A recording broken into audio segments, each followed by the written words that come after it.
Hey everybody, it's your favorite host, Chris Fury for Blurred's Eye View. Tonight we have with us David the Old Oliver. We'll be talking about a couple blurred topics that dropped today, and we'll be talking about the end of the Guardians as we know it, according to James Gunn.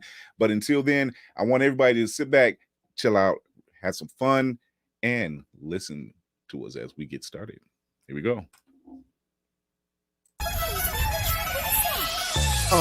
In the sky, it's a bird, it's a plane. Flying high, I emerge through the flames. Have no fear, I'm here, so stand back. Melanin activate, the name is super black. In the sky, it's a bird, it's a plane. Flying high, I emerge through the flames. Have no fear, I'm here, so stand back. Melanin activate, the name is super black. Imagine that, a future that's super black. Long as your skin brown, your superpowers intact. What would your powers be? Just hope it ain't super whack. Spatial manipulation, create a portal that's black. Maybe just super speed, time travel to run it back. Or cheat manipulation to keep my spirit intact. As I encounter evils the world face, demons the world makes, I needed the world at stake. Rest in peace to Chadwick, they killed all the Black Panthers. Told us white lies, I still marvel at black answers. Suits in DC, pray it lead to a civil war. It ain't no Justice League, what's the need to be civil for? Propelled like the juggernaut, it's clear ain't no stopping this. The world in grave danger, who can stop the apocalypse? They killed all the heroes, the new ones don't really care. But if you need me, put your fist up in the air. Yeah, in the sky, it's a bird, it's a plane. Flying high, I emerge through the flames. Have no fear, I'm here, so stand back. Melanin activate, the name is super black. In the sky, it's a bird, it's a plane. Flying high, I emerge through the flames. Have no fear, I'm here, so stand back. Melanin activate, the name is super black.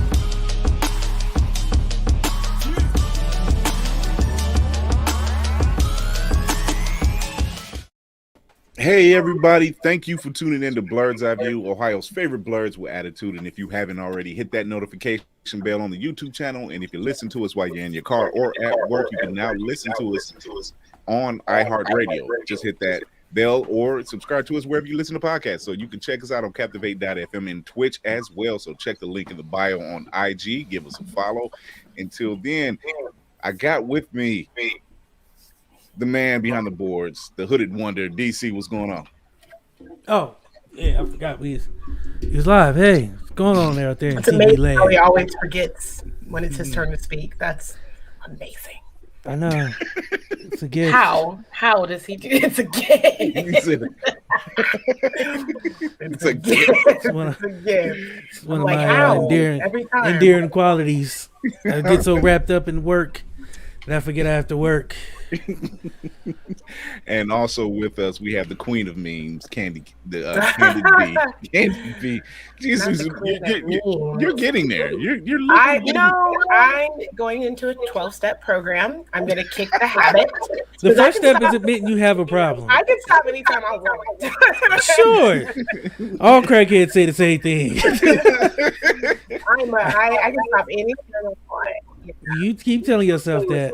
I have You to get there. because I'm not Yeah. going to the meeting. So, A's for quitters. and I'm not a quitter. damn I'm it. not a quitter. Let him quit a damn thing in my life. It's not gonna start now. This is the meme here. That's so problematic. that is Oh that my is God. I'll be damned if I came from a family of quitters. be the first one to quit. You goddamn lie. I'll be the first one to quit my life. Oh my God. That'd be like very much like a what's our boy with the show and just how Peacemakers. It's very much I feel like that attitude. Like not a quitter. We're gonna get this done, America. We have with us a guest tonight. He is David the O. Oliver. David the O. Oliver. Yeah, you gotta put a little respect on it. There Yeah, you that's go. an excellent. You gotta know your exclamation points. Yeah. You got to say it like you would with branding. Everybody, I say it sonically. Think for a second. Who remembers the Thundercats? Right, now say oh instead of ho. So that's why I got grown people walking the street going, David. Oh, That's actually way too much fun. This That man is- seems to be a jack of all trades. He is a actor, a voice actor, a DJ, a stunts person, a martial artist. He's your mom's favorite son. He's your grandma's favorite grandson. Not the Kevin Hart, please. I'm sorry. That's a lot. That's a lot. So we're gonna get right into it. So David, tell everybody who you are, what you do, what you don't do. hold on. He didn't even bring up the days when I was dancing on BET. Thanks to you researching me, I had to research myself, and I found footage of me dancing on BET. I was like, Oh shit. I forgot all about it. I mean, damn. Now, were you dancing like Shamar Moore is the real question. Or was it more? Was it that Shamar Moore dancing like when he was on Soul Train? Oh no, honey! Just imagine Shaq, the biggest person you can think of, doing a split, and that's me. That's what I Lord. Well, you know what? It was probably a vibe because Shaq can actually dance, so it was a vibe. You know what? I want to thank Kobe for helping me dance. And I wanna say thank you. Can you dig it? Go how my ass tastes. I still will not forgive Shaq for that. In the middle of this goddamn club, he was rapping. He's like, yeah, Kobe ain't shit. Kobe, you ain't shit. Tell me how my ass tastes. I was like, God damn it, Shaq. We knew it was over after that. We just knew it. We're never going to be friends again. Right? It was taking me back to Shaq Fu days when he came out with the video game, the rap, all that, man. That's why I say I never let that Yeah, he man. was getting his Wizard Kelly on. Shaq definitely had a bunch of ventures and some shit he shouldn't have had his hands in, but he still was making money off of it. Like to this day. I was going to say to this day. To this day, right? He's still diversified. Like Shaq just be out buying people's stuff for no reason. I'm still trying to get on the thing how he got with the general. Man. Oh, I could tell you. See, what happened was Shaq was walking down the street and there was this young man with a beard. Was like, man, I need somebody to help me hawk this car insurance. And Shaq was like, you know what? I got you, big fella. Don't even worry about it. Put me in the paint. We'll do our thing. Not put me in the paint. You know what I'm saying? Because I watched that, I'm like, damn, bro. That's like that. It's like the Cadillac. It's like the Cadillac commercial he was doing, and I couldn't. I'm like, good knowing good. No, that man it was cannot worse fit than in doing that them Cadillac. fucking kids. He was I doing just kid saw commercials for a I just while. don't think he says no to a bag. He's like, okay, Well, Oh, sure. you want me to sell lingerie? I can do that too. Wait, didn't he take over for Papa John's? Yeah. Yes, he did. Yes, Papa he did. Johnny? Yep. He He's come Papa like Shaq's Magic now. Johnson. He just like Magic Johnson because Yeah. he's not Very got much. room for big men after a certain period. 'Cause Actually, he's you don't bigger say- than. I think he's a little bigger than Magic Johnson. I think he may own more Well, he things. is, but take it from somebody who's 6'6", 360. Trust me, it's nothing for you when you get past 300. Nothing, unless you custom making everything. I don't know, but them suits is fire though. I bought me a Shaq suit. Yeah, that's for sure. He got some syrup suits. Oh yeah, it's no He question. ain't got them wait a shoulder minute. pads like Steve Harvey. I was just going to say, is it the Steve Harvey? I don't know what to say. Dad, he be dressing, okay? It's a bit Yeah. forward. We joke. But his suits got them Ray Lewis shoulder pads in them. I feel like a motherfucking middle linebacker. Steve Harvey, yes, but Pastor- no. You know what I'm saying? No, I tried it. No. Right. It just wasn't. His suits it wasn't ain't- it fire. It ain't- wasn't gonna work. It's like wearing the stuff from Baltimore, like wearing the shirts that's all the way down to your kneecaps. No. That's a That's like nah. his pimp suit was like that. Somebody is I'll give the credit to Mark. His Steve, yeah, Like, his his suits stuff ain't like now- that. No. He's nice, like his suits, but he said y'all suits. Yeah. Y'all gonna look like y'all play for the Ravens. I'm gonna give y'all these motherfucking linebacker shoulder pads. And now, No, it's like in suit blue, Those, how those when your suits were arms drop to looking. the side, and when your arms drop to the side, and you don't see your hands no more, it kind of suits. It's like because they're stuck up in the dang. That's how the draft was looking when LeBron and Wade and everybody's being drafted. I saw some old pictures. it was Oh, all Steve Harvey suits. Oh my god! That was his first. It's his first line. Everything All was you can afford. huge. You over 5'11", that was all you can get. Steve Harvey. Man, everybody. Wow. And it seemed like it was the same size. It just did. Little Rascals. Oh, wait a minute. Damn, I forgot. Little rascals, right? You asked me a question. I forgot all about it. We should have started talking Oh, about no. Shaq. I was Oh, like, shit, I was yeah. like, yeah, my hero. So I was gonna say, Yeah, you supposed to tell people what you do. Tell everybody out there what he who said you it are. best. What I don't Yeah. do Yeah, Yeah. what you do and what you don't do. is quite lengthy because I started off basically as a fan. So Mhm. any and everything you see me do, I did it because somebody, like say yourselves, will say they want to be such and such, such and such. And I always believe in supporting people in the arts, but the process goes, they start, they don't retain it, they lose interest, or they just get scared. And then I say, well, you got opportunities on the table, you got money on the floor, pick it up. Somebody got to get it. Because I'm in DC, I don't know where you guys are, but it ain't a lot of opportunities here. You know what I mean? So I was like, let me take we got the less. and boom. Yeah, we're all in Ohio. So just to give you an idea, let's just say, even though it's one of the most powerful cities in the world, when it comes to entertainment, it's still kind of limited. So you got to take whatever opportunities that come. And so I just started off in the business as a dancer, had a growth spurt, then my voice developed into what you're hearing. And then later on, I just got started, doing more. And then the stuff came up on TV, and I just took it. Then I became somebody's hype man, took it. The acting thing came because I was trying to put some music on somebody's soundtrack, and I walked in his house day one. And this is why I tell my students, don't give me that BS that you got to warm up. No. I walked in his house day one with a big wushu sword with red tassels, blue zooming contacts, my hair slicked back, black duster, black outfit, and I said, who did I kill first? You know what I mean? That's how I came in the room. I was like, what we doing? And That's how you walk into a fucking room. There you go. I just got chills. Next time I go to somebody's house, I'm gonna just have a gun and be like, hey, which one of you niggas want to get it first on the album? That's how you do it. You know what I'm saying? Because he said, I want you you to to play become a it. hashtag DC. So, Yeah. so let's go over your resume. real Hashtag quick, let's 'cause get it. He has a very lengthy resume, but let's go over the special skills first. Okay. Kung Fu, football, voiceover, basketball, roller skating, swimming, driving, boxing, hip hop dancing, improv, and character specialist, singing, I'm running out of volleyball. neck. Right, editor, stage combat, computers, valid driver's license and passport, pool player, stunts, modeling, disc jockey, salsa dancing. Wait, time out. Is there a comma between model and disc jockey, or is that a real thing? Model and disc jockey. No, it's a Oh, comment. yeah. Okay, because you said it together. It was a run-on sentence. I'm like, And you know I what? didn't see that job Wait a description before. But before you know what? To your question, yes, it is a thing. I got my own equipment where if I have to host somebody's event at the same time perform, I bring my own sound system everywhere I go to Some ensure bitch. I do both. You know what I mean? Because like I host the funk Serendipitous. parade. I don't know. There's a thing called the DC Funk Parade that I host every year.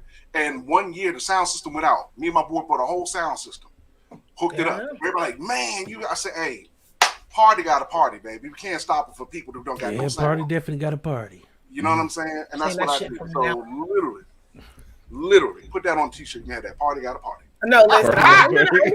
Even when it doesn't, I should. But when Brandy, you always late to work. Party got a party. Party got a party. Party got a party. What you talking about? Read the shirt. It's just like read the shirt. Party got a party. Party got a party. Party got a party. Just walking the door drunk at 5 o'clock. Party got a party. Gotta do it right Pretty much. Who told you could do that? David. Be like, party got a party. You're late. What? You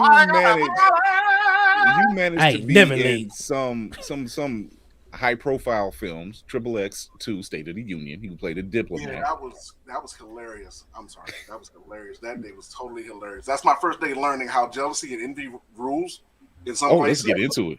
I didn't know nothing, man. Do tell. Yes, please. Yeah, we're all extras, right? And they saying Ice Cube was coming to the area and they wanted to do the shoot. And I'm like, okay, I signed up like everybody else. And I go there. And again, you have to forgive me. People think I'm a security guard. I don't look like it right now. They used to think I'm security or somebody's bodyguard, right? So I'm down there with everybody else. I'm hanging with these 3 young ladies, and we're picking with each other. We got a running joke between the 4 of us. They come grab me from the bottom of the staircase at the Lincoln Memorial and take me up to the top where Willem Dafoe is. And I'm like, oh. So I go up there, me and the girls still got the joke, but everybody else is all trying to figure out I'm showing off because we're laughing like, And I'm like, and I finally talked to a guy 2 weeks later. He was at another audition where I'm coordinating the stunt work, and he's telling me, yeah, we thought you were showing off. Like, why would y'all be concerned about what I'm talking about with these 3 young ladies? You know what I'm saying? Like, because it was 3 young ladies in you. And it wasn't 3 You young ladies you know in what them. I'm saying? Like, it was like at least 100 people out there that day. You know what I'm saying? I'm focusing on just talking, joking, and having a good time. But it was 96 people without women next to them. That's what it was. I did the math on that. That's that hate. I hope everything bad happens to you and you alone. Right. And that's what happened on that one. That's why I say that was crazy. And then we just ended up, for all that drama, we all ended up on the goddamn, the DVD. The DVD cut. We ended up in the goddamn movie. I was like, for all that, y'all trying to carry a nigga. I'm sorry, can we curse? No, yeah. Fuck yeah. Shit. We do this all day. Skinny doobop. It's Black History Month. You can nigga it up. Well, seriously, Right. let me make sure. Percival, what do you say? Huh? Okay, I'm sorry.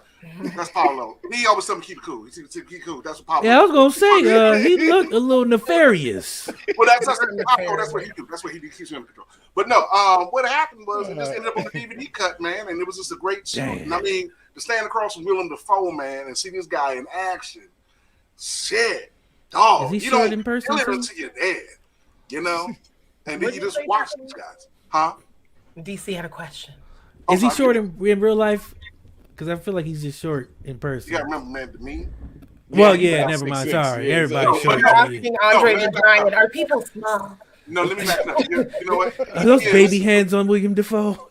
He is, and he's about the same size as Chuck Norris, so both of them are relatively small. Oh Him shit! and Chuck Norris, yeah. Not And people were scared of Chuck. Yeah. We ain't gonna say that too, Chuck.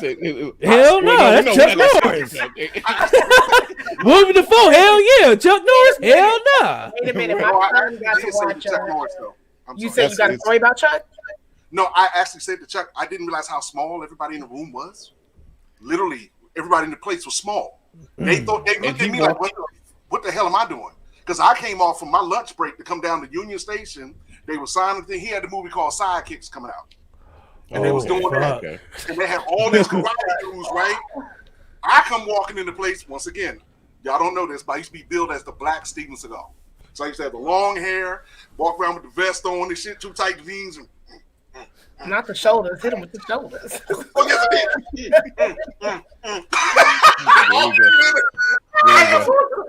There we go. My nigga. There we go.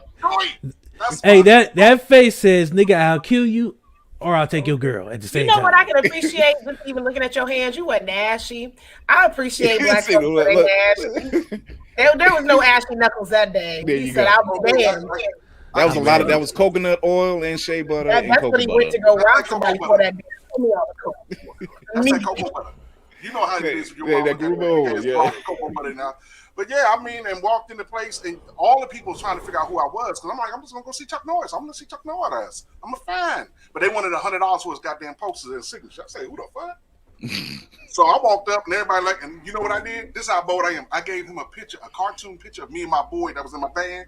I said, hey, Mr. Norris, I'm gonna say it's a fan, man. Thank you. And he's like, what the shit? Where you get this from? And all the karate dudes are trying to figure, they're all showing off, and I'm looking at, yeah, I also do kung fu, man. I do jeet kune do. As soon as I said that, the whole place was like, yeah, y'all thought y'all could show off? Y'all thought y'all was gonna do something?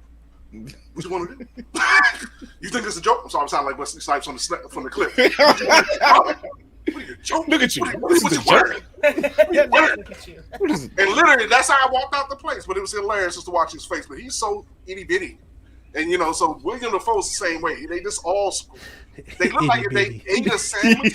He definitely said itty bitty. I think because I was like Your pocket size. we were smaller. Watching these pocket sized men, they seemed larger than life on your big box TV. But my Well, you son know, got. the camera adds 10 inches. Listen, 10 well, pounds on top of that.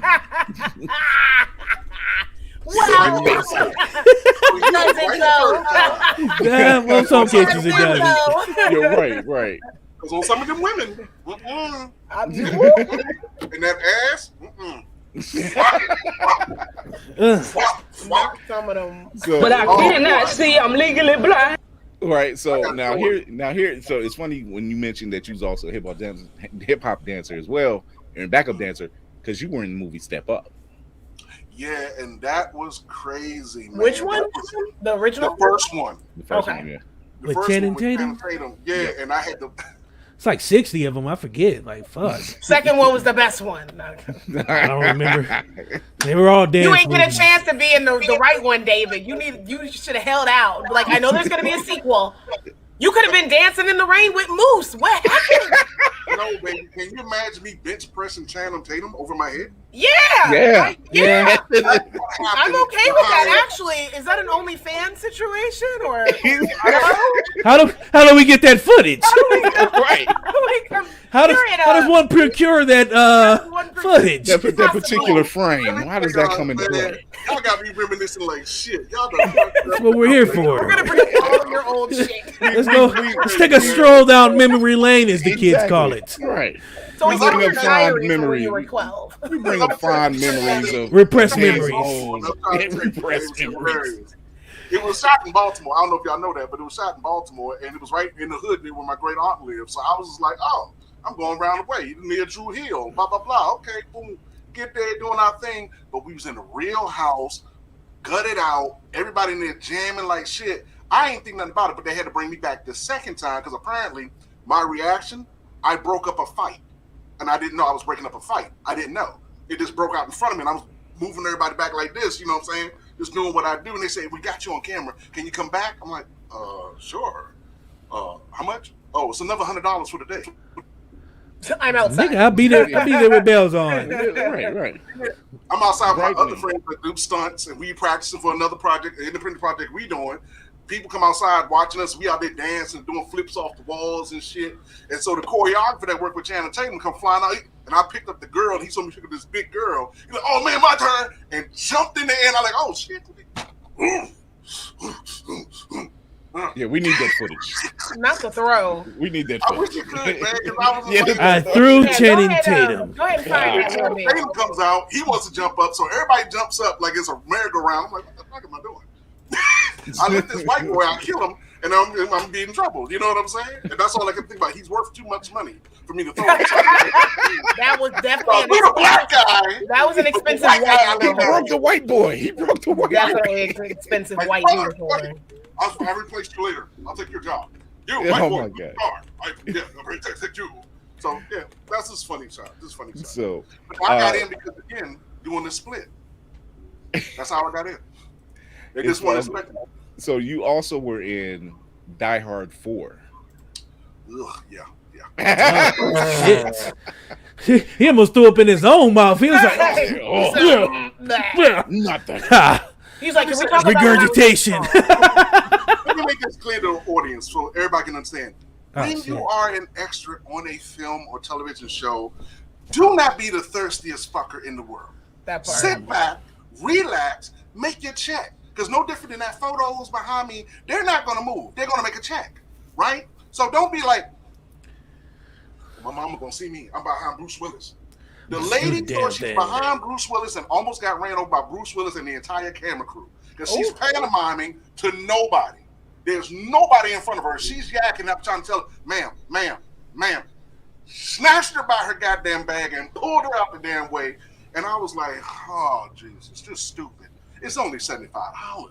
It's only $75. She was working hard. I work hard for the money. Thirsty for that little bag of money. Dude, but once again, it's over 80 of us out there. They got to scramble around downtown Baltimore. And I'm talking to people, and this is why I say people. I laugh because people make themselves look stupid. Everybody wanted to get on my production company, right? But they didn't want to do the work. They thought they was going to be superstars, and here we are 12 years later. I ain't seen none of them since.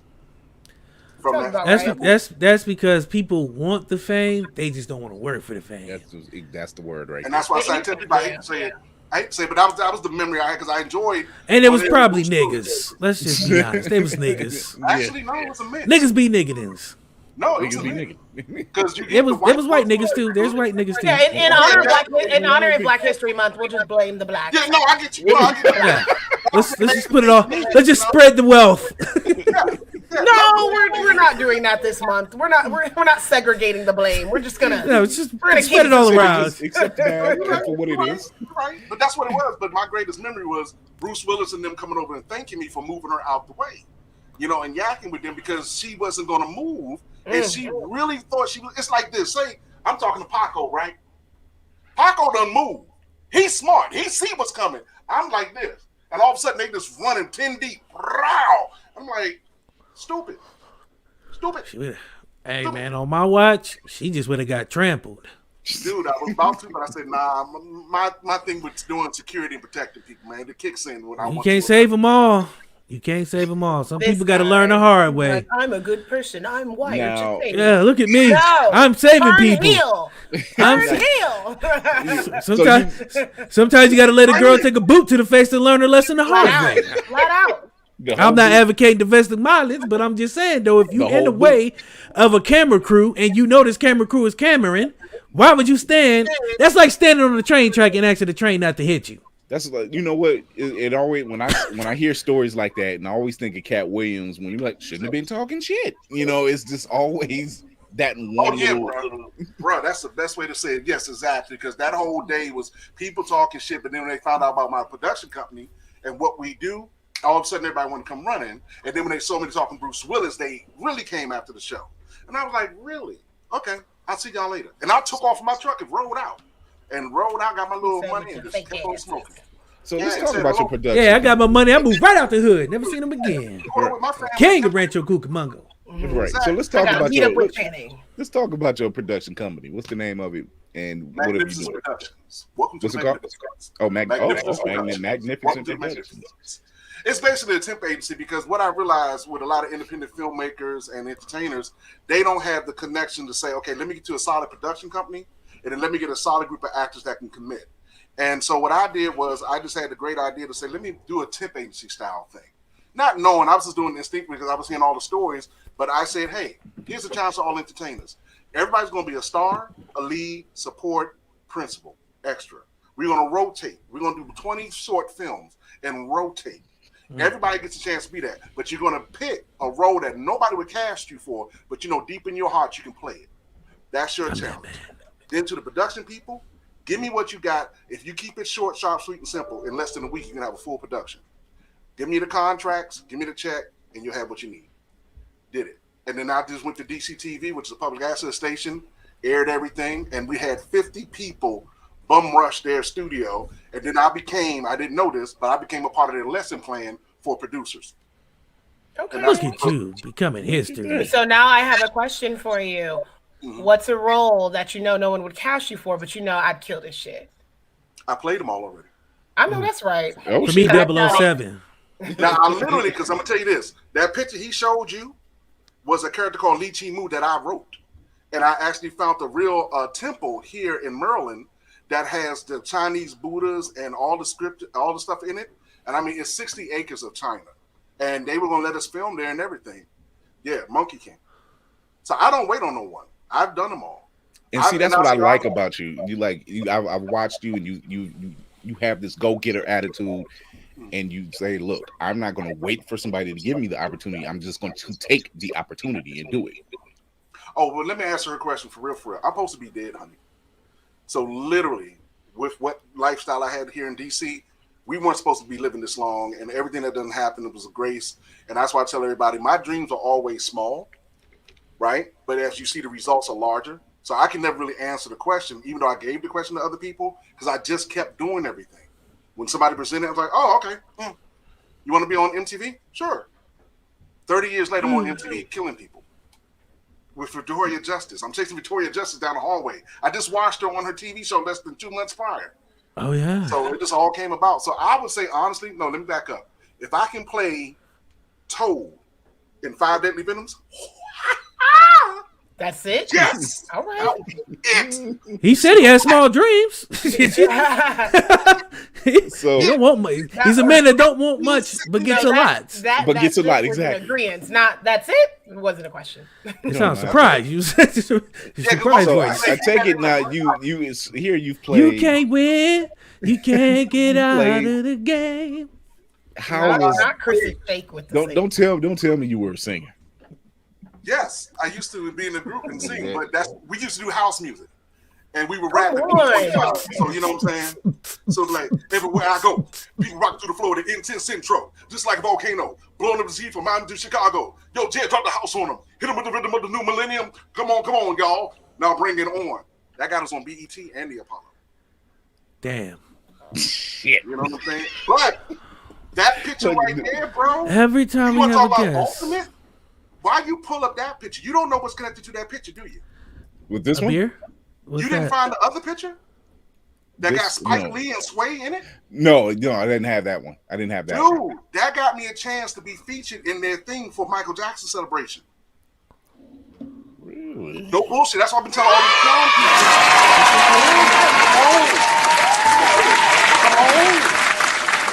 I tell all the con people, see, I'm the alien visiting in the Comic-Con world.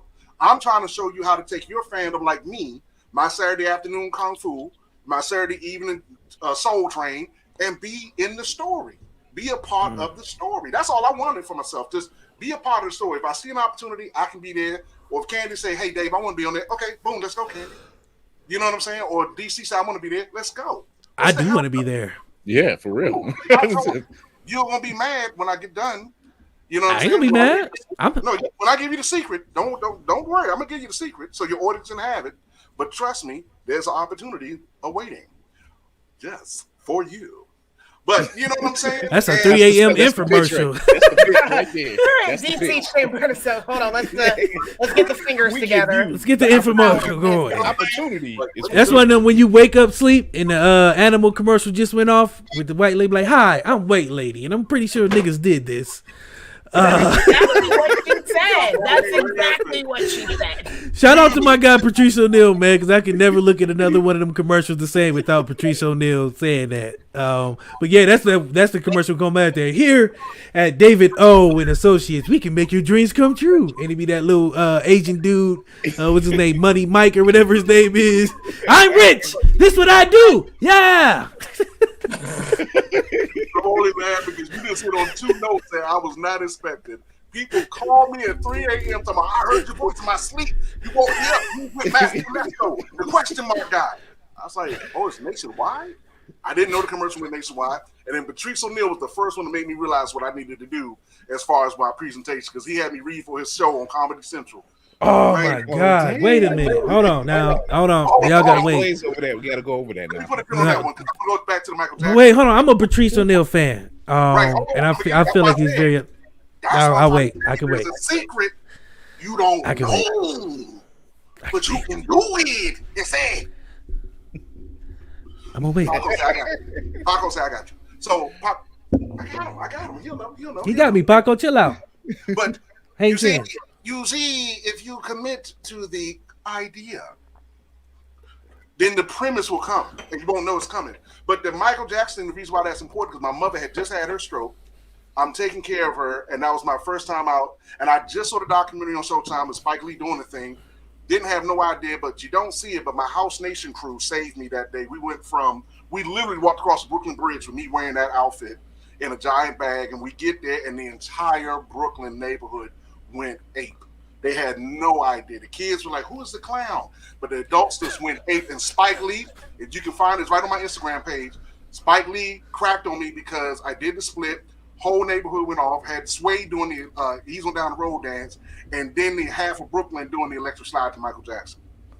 DJ spinning, him talking about me the next morning on the Sway in the Morning show. I was like, oh my God. So that's why I tell anybody with your cosplay, take it out the con thing and take it to the streets. They didn't know. You had guys wearing Party City outfits dressed like Michael Jackson. I said, fuck that shit, man. Let me put my shit on. And you can see in the video, my friend pushes me in the circle. Next thing you know, boom. That was it. Party over with. Next thing you know, I'm on stage with Sway. That's it. So again, to answer your question, opportunities seem to just, and this is what I love about you when I was finding out about you. And like, opportunities have a way of just coming into your circumference. And you, no matter how small the opportunity is, you take the opportunity, and it explodes. It just that was a moment. That's why. That's whenever I see that video, that photo, people don't understand. Well, I'll be like, because my mom just had her stroke. I'm struggling with my type 2 diabetes at the time, and my career was stalling. So to go there that day was a relief. And in 90-degree weather, I'm wearing that. You know what I'm saying? It look hot. Yeah, bruh. But you can't see the white girl because I blacked out on stage. Because DJ Spinner's slick ass, he's playing Who's Bad and all like that. I'm thinking I'm about to hit the little Pepsi commercial. Then he hits Ease on Down the Road. I said, God damn you. I don't know the routine. And I black out and I hit this one white girl in front. Focused. Next thing I know, here goes Sway. Come on, do the dance, Michael. Who, Michael? Yes, do it like Michael. And next thing I know, I just hit the split and they all went up. And to your point, that's how I met Dean Edwards, the legendary comedian. Oh, wow. That's how me and him started talking, because he was there that day, videotaped it. Everybody's laughing. So I'm just like, DJ Spinner, Sway, Spike. Then they laughing at me because I don't drink. So Spike is clowning me on stage because I don't drink. He's trying to offer me drinks. It was hilarious, man. So yeah, I'm sorry, Candy. What's your question? You already answered the question, darling, and you gave us much more. So this is all about you. So you were mentioning Patrice O'Neal, the comedian Patrice O'Neal. How did that go about? The bonus for this is DC. I take it you want to do comedy? No, I just he just loves Patrice I O'Neal. love comedians. Well, I love the comedian game. I'm gonna do. I can do my back up. What was that phrase you said? You what? You love comedians? Yeah. Okay, name a comedian you would like to meet right now. Well, he's gone, but Patrice O'Neal is one. Mm-hmm. One of my other favorites, Dave Chappelle, is definitely one of my favorites. Mm-hmm. I like Affion Crockett too, man. I like comedians who. Deion Cole is another one. Yeah. Because every time I see Deion Cole, he has that laid back, like, awkwardness to him. And then I write down jokes and I want to try them on y'all bit gets me every time. Because that is the most comedic genius I've ever seen in my life. So do you know who Bubba Ice, Godfrey, and all these other guys? Oh, Godfrey. Yeah. I've actually met Godfrey when I was in college. Right. I don't think he remembers, but Godfrey is another one of my favorites. He was doing that show on MTV. It was where they used to go around the college campuses and try to get people to do stuff for money. He came to Akron U here, and I was at school, and I skipped school the whole day just so I could be around him, just so I can see how he works. And he was just like, he was a nice guy. And this was so long ago. This was like 2003 or something like that. Well, here's the ancient Chinese secret. My management company that represents me, they handle most of the comedians that you watch. That's why I was saying that's how I met Patrice, because they got me a chance to audition for his show. And he was surprised when I walked in, because at the time I didn't have the great tempo. This is my Fantastic Four. Reed Richards. The Reed Richards. And you're wearing it well. Right. Thank you, my brother. And then to Chris's surprise for another character that I played, it comes in for that character. But he saw me and was like, yo, your picture don't fit you. He said, because you look 30 in person. So I had to tell my real age. And at the time, I was like turning 40. So he was real cool about it. And big man to big man, he was schooling me on how to present it. And I was like, okay, fuck the funny. This dude's dropping some shit. You know what I'm saying? So that's why I was telling big brothers, somebody like him, you got to listen, because he always had that swag. He did. You know what I'm saying? And he knew how to command the room without being overbearing. You know, that's why people talk about his presence. His presence was crazy. As a friend of mine said, respect the power of your presence. That's what he was giving me that day. And then my management, as they grew, they started handling different comedians. And then I didn't know Andre Kim, who works with Godfrey's on the same bill as me. And then now one of Godfrey's other podcasters, Jodby, she's one of my acting students now. So it's like I said, it's a great, great opportunity to go to New York. I can tell you when the next events are. They had the anniversary event back in October, and all these guys came out, man. And it was like, I'm just sitting there looking at Comedy Crew live. I'm in the room yakking with everybody. You know what I'm saying? And Dante Nero was there. He has the Man Cave. So it's like all of them come through there. The West End in New York. If you ever go to New York, go to the West End, West 4th. Dude, all the comedy shops right there. You'll see everybody. You won't even have to think. So the secret is, if you're down with the comedy, I can let you know ahead of time whenever they doing stuff. And they go to all the shows. So I don't get a chance to go, but you're more than welcome to go to my place. Well, you heard it here first. Ancient Chinese secret. You heard it here first. The question will be, Blurred's Eye. You step up and take it. Hell yeah. Yes. You got to hit me over the head with a bag of nickels. Be quiet, my brother. The last guy found out, he was like, wow, only 80, he said only 3% of the people you talk to actually do something and 1% go to the next level. I said, yes. That's why I love doing stuff like this, so I can reach more people and say, hey, take your fandom, turn it into something real, man, and let's be a part of the story, because I love it. So I love being a part of this. Here's the word that DC loves: serendipitous. So I'm setting up the promo. You say it all the time. Oh God, DC. Stop. So, I'm setting up the promo for tonight's show. I've said it a few times. I don't know if it's a favorite, but go ahead, you tell the story. So I'm setting up the promos for this show, for tonight's show. And last night I was talking to my wife, and one of the kids had YouTube on the channel, and they had left the room and everything, and they were watching a whole bunch of Spider-Man related stuff. And as I'm talking to my wife, I stop mid-sentence because I look over, because they're doing like this low budget, No Way Home type Spider-Man movie, right? And all of a sudden I look over and I see a woman, she's dressed as Captain Marvel, but then I look over and I see Brother Strange. And I'm like, my wife was like, what's wrong? And I said, I think I'm interviewing that guy tomorrow night. I know him. He looks oddly familiar.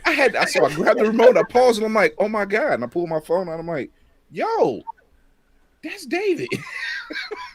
Did you text him right after that? I texted him right away. I said, look, I got a weird question to ask you. And he was like, yeah, but he never asked the damn question. I'm like, what is your, and then that's Chris for you. He'll ask you a question, and he'll never ask you the question. Tell on Chris. Tell on. So I said, there's a video that I was looking at, or that I came across, and it was a bootleg Spider-Man film. He's like, oh yeah. He's like, yeah, I was Brother Strange, and I'm like, good Lord.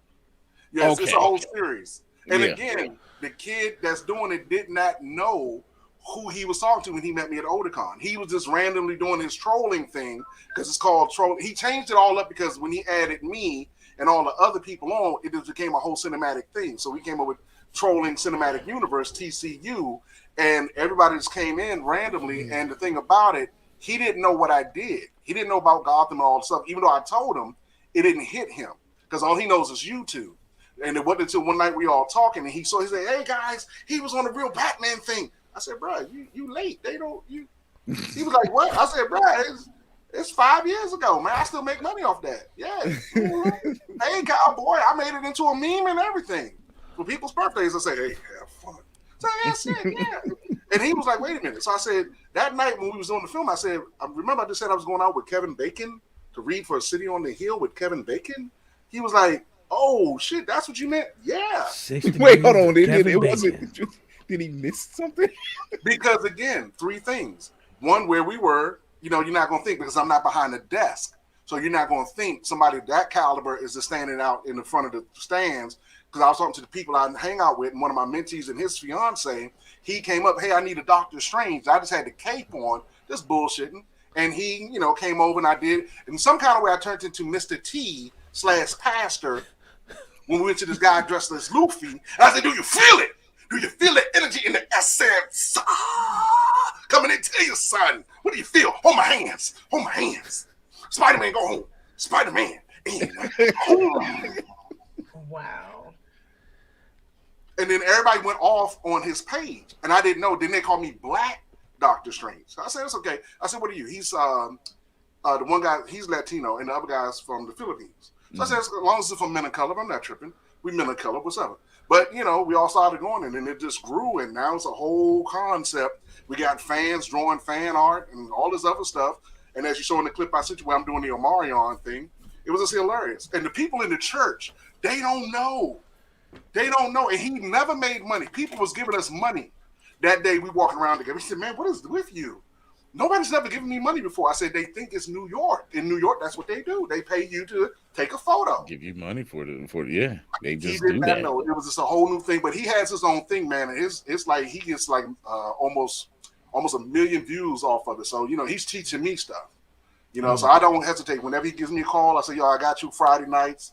Boom, after I get done teaching class, I'll be out. And it's just a funny thing we do, and people take it serious. Because we got the girl Erica on there who's Zendaya, and she looks like Zendaya. Watch the clips. She looks like her, and she's always snarky. She always cracking on people. And if you look at the Omegle clips, I didn't know about Omegle. And man, we going live, people showing breasts and penises, and we just cracking on them. It was wow. Oh shit! Oh yeah! Damn! I had to think about what he was saying. Sorry. Huh? You thought Pornhub was bad? Hoo-hoo! Oh, and we sitting there like literally, hey, adulterated. And as soon as we say, "Don't show us the penis," and then they cut off. I was like, just like. I'm mad that that's the thing. DC, stop. It's the wild, wild west of voyeurism. Right. Don't ask me how I know. It's research's purposes only. Right. And then we got another girl that's playing Captain Marvel. She just joined in, Jennifer, and she's just a straight up Marvel fan. So she's not trying to act neither as Erica. Erica's a geologist.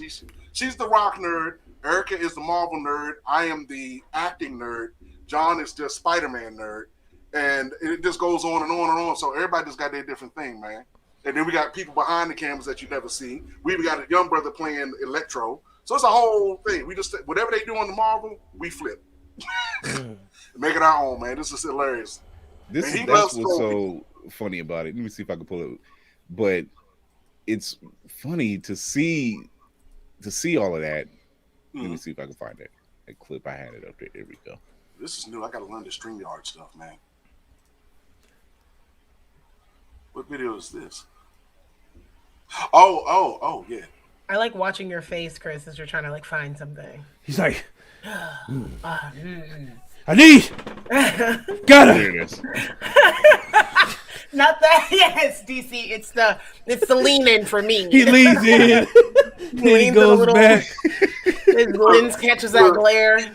Almost I can't important that he's looking for. You're like, yeah, when he finds important stuff, he gets closer. He does. He's like, that's not it. Oh, there it is.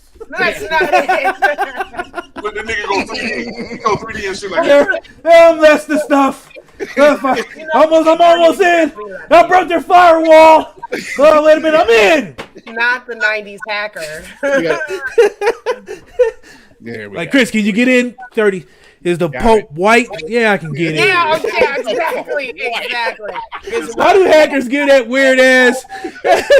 Chris, can you get in? Does a dog shit poop? Like, what the fuck? Yes or no? They never answer yes or no. It's never a fucking straight answer. It's always some weird fucking analog dialogue conversation. Like that's the 90s for you though. That's like the 80s. Can you get in? Is Jesus Jewish? Nigga, yes, I'm gonna get in. Every time. Every time. God. What the fuck? But I love David. I love what you're doing. The work that you put in, like, I mean, it definitely shows. Like I just said earlier, like you literally take any and every opportunity no matter how large, how small, and it's just handy. The results are just literally just falling all over the place, and you're just like, hey, I'm gracious that I even got a job. let alone just getting that opportunity to be on Gotham, to be on Dire, to say that Chuck Norris is an itty bitty man, All of it's by chance, bro. I like to try to tell people when I speak at these panels, I don't think they get it because they're so used to celebrities talking at them, and I'm saying no. Do like me. You dress up, you spend thousands of dollars. Why not get thousands of dollars to do what you love to do? That's all I'm saying. And people are being like, I'm crazy. I'm like, I didn't spend money. I'm broke. I was always broke, but I always could dance. You know what I'm saying? And then the dancing took over, and then, opportunities came. And I was like background dancing, hype man, choreographing, then I'm doing all the stuff. So it's all self-taught. That's why I tell people, for all the stuff y'all do, it's crazy that you didn't want to take the opportunity. You know what I'm saying? And again, you talk about Gotham. All I said to my manager, I don't want to go out for power and empire, because they didn't do nothing big meant. They just have us stand there. Check out. You definitely didn't want to do Definitely would have been doing that shit on Power. And Empire, you would have to fucking deal with Terrence Howard. Okay. Yeah, man. Come on, man. David, why don't you do this thing, man? He was putting people on baby wipes, and that's revolutionary for adults. So I'm just saying. Yeah. Leave that man. I don't give a fuck. That nigga always sound like he crying when he talk. Come on, man. Let me just get this one time, man. I was sick as shit. We're going to take a quick break, and when we come back, we're going to talk about some of the latest news that dropped in the blurred world. Please do. Running low on energy, long days and even longer nights, tired of all the other energy drinks and bars promise you a lot and never delivering? Need to make it through work, but want a product that can keep up with your busy lifestyle? Want no longer? Try Chef's Chocolate Salty Balls. The balls that are so smooth and with a load of nutrients and vitamins to really get you up and bouncing off the walls. Made with all natural ingredients and healthy junk to satisfy even the pickiest eater. Chef's Chocolate Salty Balls are sold everywhere where you buy your junk. And now, for those who want that extra kick in the butt, comes Chef's Heavy Duty Chocolate Salty Balls with 120% more caffeine than the leading brand. Disclaimer: this product has not been approved by the FDA or World Health Association. Warning: this product is not intended for consumption by children, elderly people, or women who are pregnant or may become pregnant. You might even get pregnant. Candy hates that commercial. It caught me off at first. I'm like, why are they showing the guy crying? What is wrong? You know what I'm saying? And then we hit the song. I said, "Oh, God damn it!" Right? I forgot. About He's like, God, I gotta order that. Yeah, I gotta order. I gotta get a whole new shipment. Order that ASAP. So the latest news that's been dropping in the news is basically James Gunn. James Gunn, who's the writer and director of The Suicide Squad, which is the better of the Suicide Squad films. And he's done Guardians of the Galaxy Volume 1, 2, currently doing 3 right now, and the genius behind Peacemaker. This is him. This is how he looks now, which is amazing. That's quite an upgrade. Yeah. That's stress. That's stress, right? Y'all do know that he looked at that picture you showed a minute ago? Mm-hmm. That was only about 3 months different. So yeah, I was about to say that. I was right. like, that's true. That's like it wasn't that far. That's 30 days later. Yeah, no, that's that for men shit. I got to get some of that shit. Cause God damn, it wore off. God, you know what I'm saying? yeah. Right? Look at that. That's a huge. I actually feel like he looks better with the white all over. Yeah, that's why I was like, yeah. He looks like you showed that picture, and I'm like, this is the upgrade because he was looking kind of he rough looks more wise. But to be fair, everyone's gonna look rough against Idris. To be fair, that's like a Corvette and a Yugo next to each other. Of course, the Yugo. That Yugo got no damn chance. I'm up here looking like this is a picture of John Cena and Idris because I don't see. Yeah, I was about to say, is James Gunn really in the picture? He's not in the picture. All I see is Idris and a cup of coffee. Idris, maybe I don't know. He's gone on record saying that this latest Volume 3 of Guardians of the Galaxy will be the last time we'll see this version of the Guardians. Yeah, because Batista already said he out. I was going to say, Batista said that over a year ago, yeah. Yeah, you know, Jesus well, said he here's the does. thing. Here's the thing. They always in the comics. They always have a rotating roster. Hell, Kitty Pryde's even been on the team. You know, Kitty so Pryde. here, you know, some of these people we've already seen. This is Yondu off to the side, right down in the lower right corner. That's actually Yondu. We've seen Charlie 27 that was played by Ving Rhames, which is this big yellow guy over here. You know, so you know this is the original team. So it's nothing for us to I'm say. Mary Poppins, y'all. I don't think it's so far out the realm to say, hey, you know, they're already introducing. Hell, even Adam Warlock has been on the team, and they're already introducing Adam Warlock. Yeah, the dude with the one face. Yeah, so you know, it's not so far out the realm. Of like, yeah, we're not going to get this after this. We're not going to get this team anymore. I mean, you figure character wise, people like Drax. He doesn't. His whole purpose with joining the team was to take out Thanos. Thanos is gone now. He has no reason to be there anymore. Yeah, you know. But I thought they were talking about they was replacing certain actors because no disrespect, but I still haven't got used to my girl being Kamara. I'm just not there. Yeah, I'm not there. I'm like, where's the Amazon with all these Amazonian women out here? You mean to tell me you couldn't put one in there to give that power to that character? Because when you look at the source material, she gives you that. She's still a damn dancer. Yeah. She's a dancer when she's fighting. If you watch the fighting, the most badass you've seen her was in Volume 2 when she picks up the big ass gun from the ship.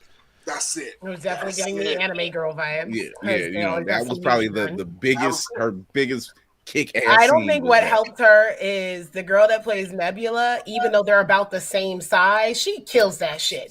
And she brings it. I'm like, Nebula is the sister I want to be. Fuck Gamora. I'm like, Nebula is that bitch. So I'm like, I'll date a Nebula. She might be a little crazy, but you know she gonna whoop ass. Like Nebula is like the definition of on site, and it got a picture of Nebula. She ain't give a fuck. Like I said, same scene with definitely a red bone. Yeah, she red bone. That's why. She red same scene. She Creole. Gamora picked up that gun. Is the same scene where Nebula is flying down on her with the ship. She was going to crash an entire damn ship. As she should have. As she should. Approval point. She's truly her father. Just because she could. Just because she could. And she even said it. She was like, because you always win. I'm like, I'm tired of you. She rubbed it into my face. But I love Thanos is just a shitty father. That's what happens when you're just kind of a shitty dad. Such a shitty father. Motherfucker, that's what you're gonna get. Pretty much. Yeah. He's still slightly better than Odin, but still a shitty daddy. It's like Goku, Odin. Oh no, there's Odin, no one worse than Goku. There's no one worse than Goku as a dad. No one's worse than Goku. No one's worse than Goku. I can top you. Will Smith with his son in that damn wild ass, whack ass space movie. Earth, yeah, God damn, yeah. After Earth, nigga in the space movie. He left that nigga to die on Earth. He did, yeah. He always did look like he had to take a shit too, boy. He was like, son, my leg is broke. I need you to go across this desert plain with all these wild ass animals to find nothing. But I just need you to go out there because I want to be alone and listen to my music in this ship. When he was on the interviews and he was doing another movie right behind it, he actually blamed his son. If y'all watch the Jimmy Kimmel clip, he did. On Jimmy Kimmel and says, "I've always had one more move to my son." No, nigga, you couldn't act worth a shit with your son. You did it when he was a baby in fucking Pursuit of Happiness. You can't do it when he a teenager. You know what I'm saying? M. Night Shyamalan done did this shit for you. Come on, bro.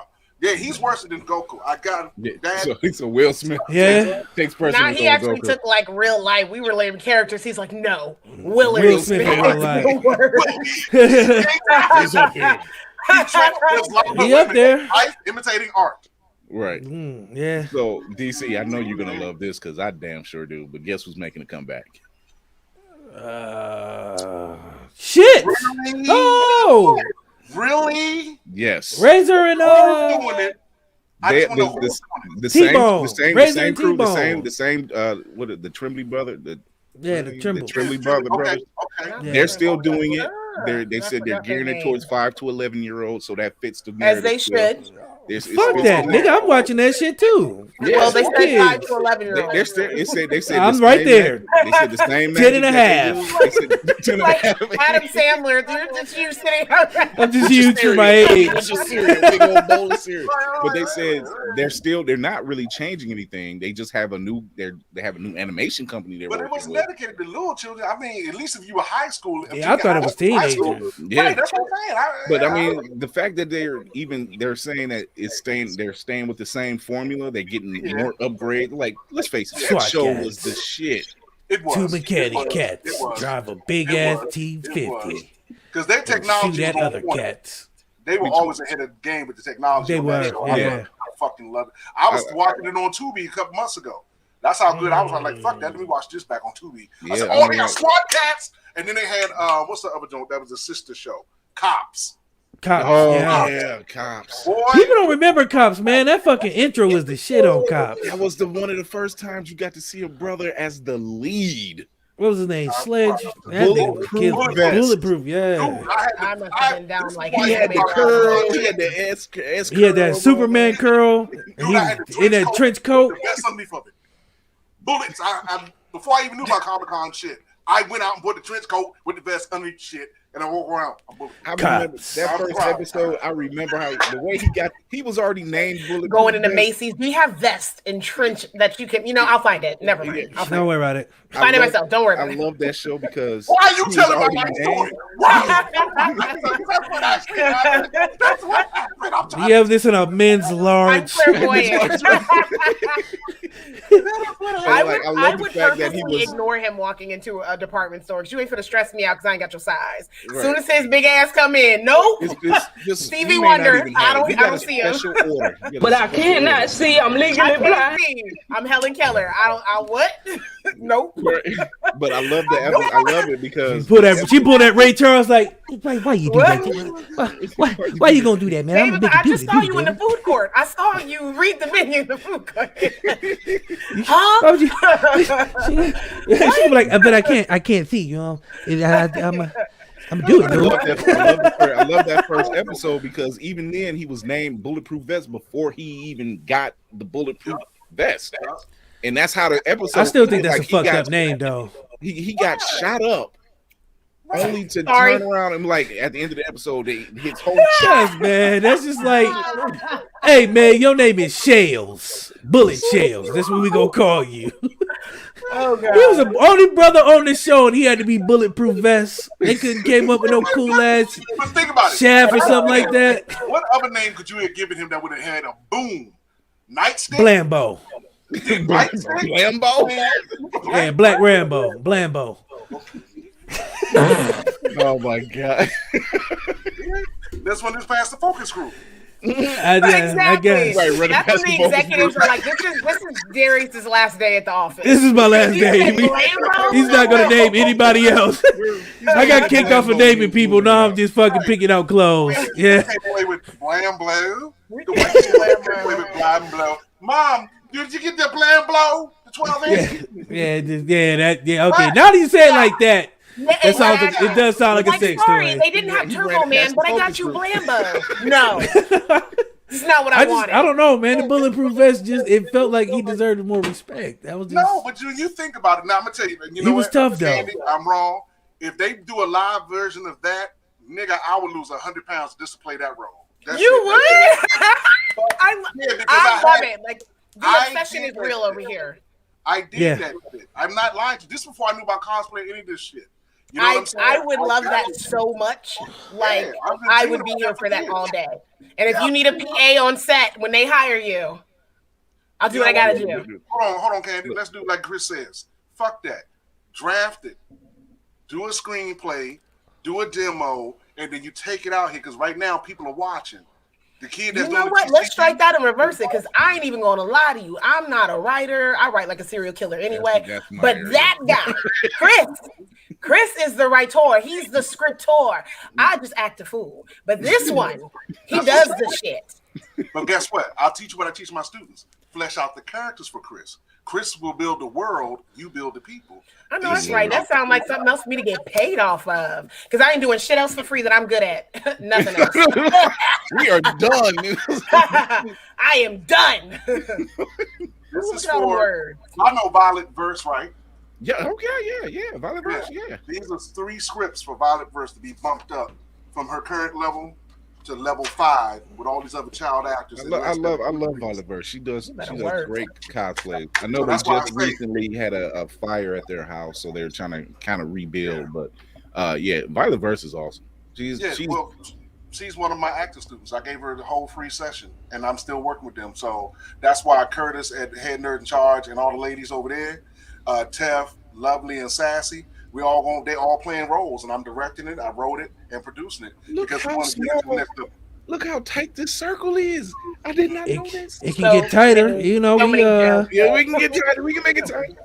Yeah, that's what I'm saying. If y'all, I don't know if we can say it like that. That sounded a little. It sounds like Blambo. It sounds like Blambo. Blambo sound like a nigga that you only fuck once. You don't keep going back for Blambo. But okay, whatever's your flavor. Yeah, you don't keep going back. She's not a rugged nigga type of person. No, not anymore. Not that I'm. She doesn't like a rough around the edges. She's particular. I have class. She has acquired taste. She drinks her tea with the pinky up. Yes, I'm like, no, Blambo. So are you the Fergus Bone girl? It's the Fergus Bone.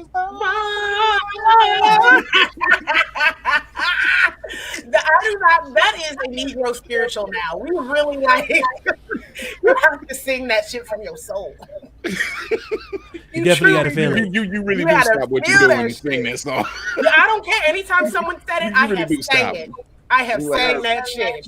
Yeah, like, you know, even when you get to the part on the other song when you're like, and I miss my Uncle Charles. The way everybody yells, as if we've all had the Uncle Charles. We all had an Uncle Charles. Right, you know what I'm saying? You felt that shit. Oh man, David. How do you get people over? Because the girls tell me they don't see it. I'm like, tell them to go to the YouTube channel. Go to the Blurred's Eye View YouTube channel. We got time, David. Do you want to play a test run of a game called Damn? How old are you? Let's do it. Yes. I love this game. This is Candy's favorite game. It's not my favorite, but it's one of mine for sure. Damn. Blurred's Eye. Damn. Yeah. Yep. I'm not sorry. I'm sorry.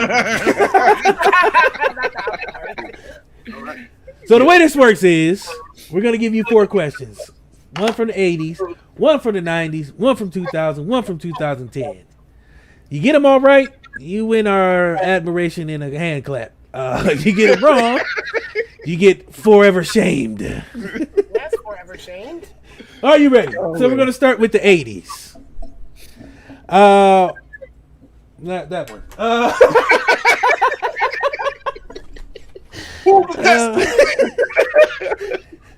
Gonna skip that one. We're gonna toss that one.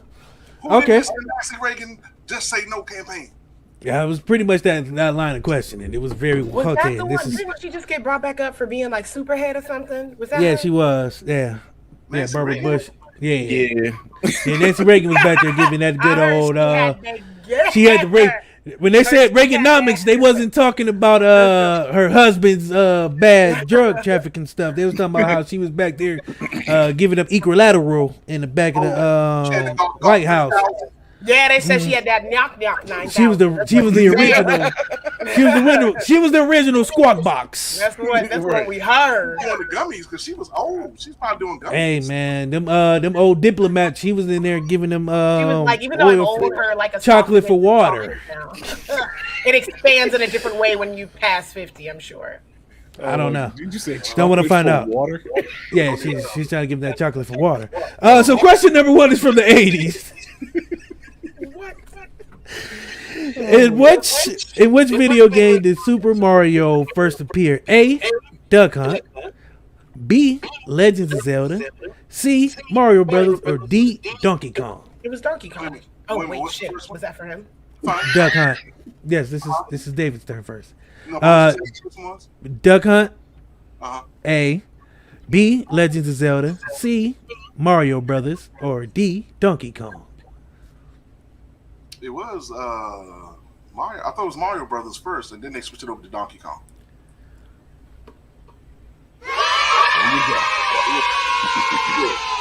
You were correct. Because when Nintendo got it, I think they also put him in Duck Hunt. Yeah. Yeah, because I remember having that. And everybody told He me was in all three of them. Yep. Yeah, okay, yeah. Let's get to the 90s. She almost threw me with her ass. I'm like, what? Maybe I should say, for those of us that were born a little, not Girl, look at here. Later, a lot later. Which movie was the first to gross $1 billion of them things in 1998? A, The Titanic. B, Forrest Gump. C, Toy Story. Or D, Jurassic Park. The first one to gross? Yep, $1 billion. Give it to me. $1 billion. Oh, you said billion? All right, give it to me again. Yep, in 1998. A, Titanic. B, Forrest Gump. C, Toy Story. Or D, Jurassic Park. Two of them were summer releases. One was spring, and one was Christmas. I'm going to say Forrest Gump was first because I think he came out in the spring. Jurassic and Toy came out towards the summer, and Titanic came out in December. I want to say, not December, but probably like early fall. So I'm going to go with Forrest.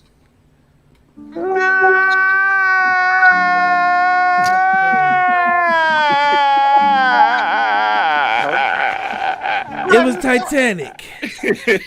Right, they were the first one to make the big bucks, but I'm thinking like They grossed $1 billion. Yeah. Oh, but I'm looking at when they were released. Like I thought that's what it meant, like chronological order, which one came first, and then that was the one that won to make the money because all of them made big money that year. Yeah. That's what I remember. I remember all four of them hitting big, especially Forrest Gump. I wasn't even going to go Forrest see it. Gump made money the entire year. Like it was still making money months later. By the time I went to see it, that's when I did it because I didn't know it was such a great film. Same with Titanic. I was like, oh shit. You know what I'm saying? So those things She made threw me go the- see it. But That old Jurassic lady Park through the was rocking good. ocean. And of course, Toy Story had everybody going. Yeah. That was the shit made niggas go home and play with the Legos. Shit, man. Yeah, remember 1974, man? Yeah. And that was it. I thought he was gonna come back to life. Yeah, I was like, I don't get go back there. That's why they got fucking Legos right here. You know what I'm saying? You know what I'm saying? I don't play. But go ahead, this one's in. So you 2000.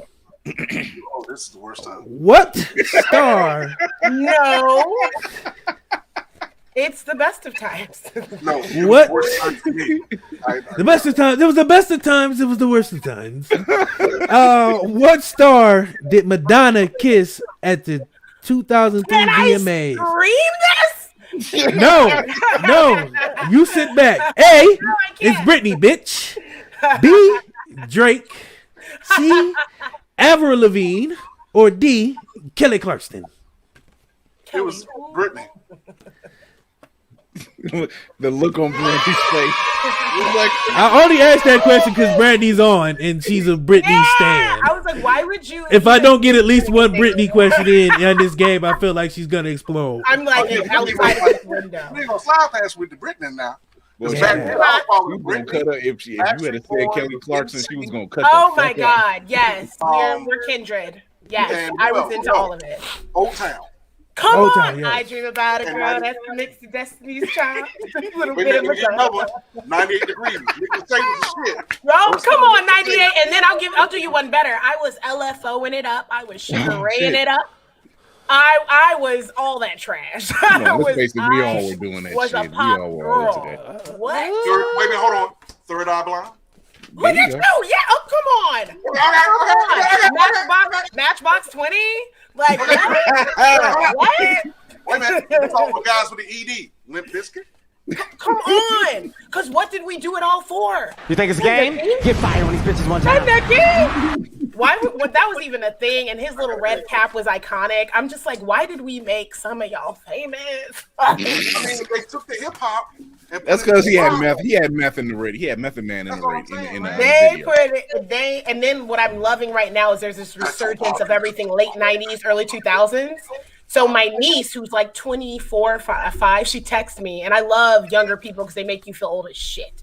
So she texted me, and she was like, "Oh my gosh, have you ever heard of Evanescence, like Amy Lee?" And I was like, What? "This bitch got me." I'm like, "Oh, honey." Yeah, she was like, "She's like the Billie Eilish of your time." I was like, "Girl."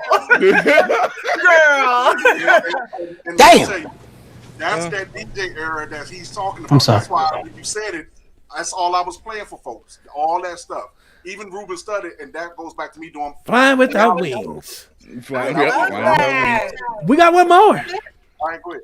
I'll tell you about the reality show later with Ruben studied. Oh shit. Oh shit. Wow, now I kind of want to get through this. 2010. Let's hurry up. What football team won the Super Bowl in 2015? A, the Dallas Cowgirls. D, the New York Midgets. C, the New England Patriots. Or D, the Seattle Ratbirds. No, hold on now. You said 15? 15. Because was Warren Sapp still playing? Nope. No. No, I was fucking this girl in 2011 during the Super Bowl. So you won the championship that year. That's how I remember the Warren Sapp game because she came over and I was supposed She, to fuck. she came over He went all and right. he went off. But you say what? Go ahead, Dave. Okay, I'll be right there a minute. Hold on. You want some snacks? Want some water? Sorry, Warren. No, I want to say 2015. Was it the one catch? New York. Oh, not that kid. Sorry.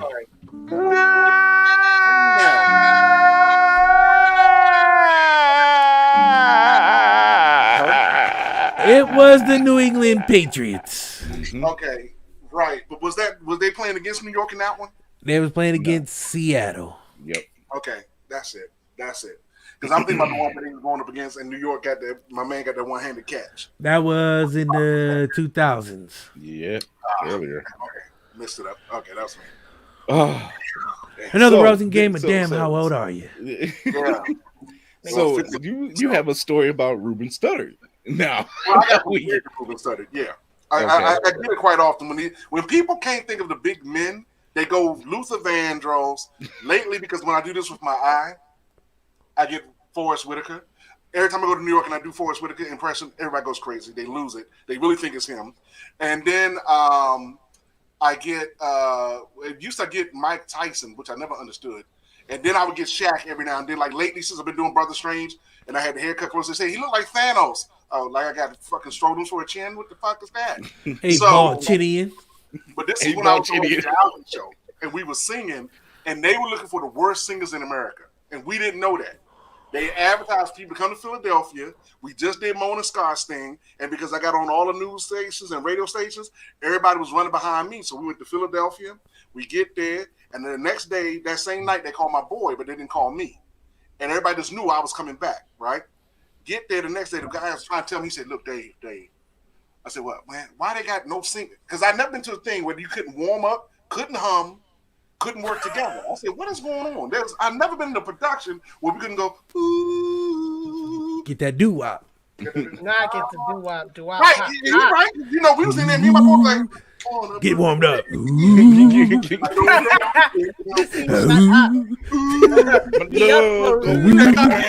the upper room. Johnny Park. Go ahead, Johnny Park. Ah, ooh, yeah. Wait. I know that I can count on you. Ooh. We can Cause do I it. need somebody to stand by me. Through the good times and bad times, she will always be right there. All right. Now y'all gotta do it. This we know for sure. Can you stand the rain? No pressure. Hey, that dude right there. No pressure on me. Cause I want you and I need you and I love you. Yeah. I'm gonna say don't ask me to get that note again.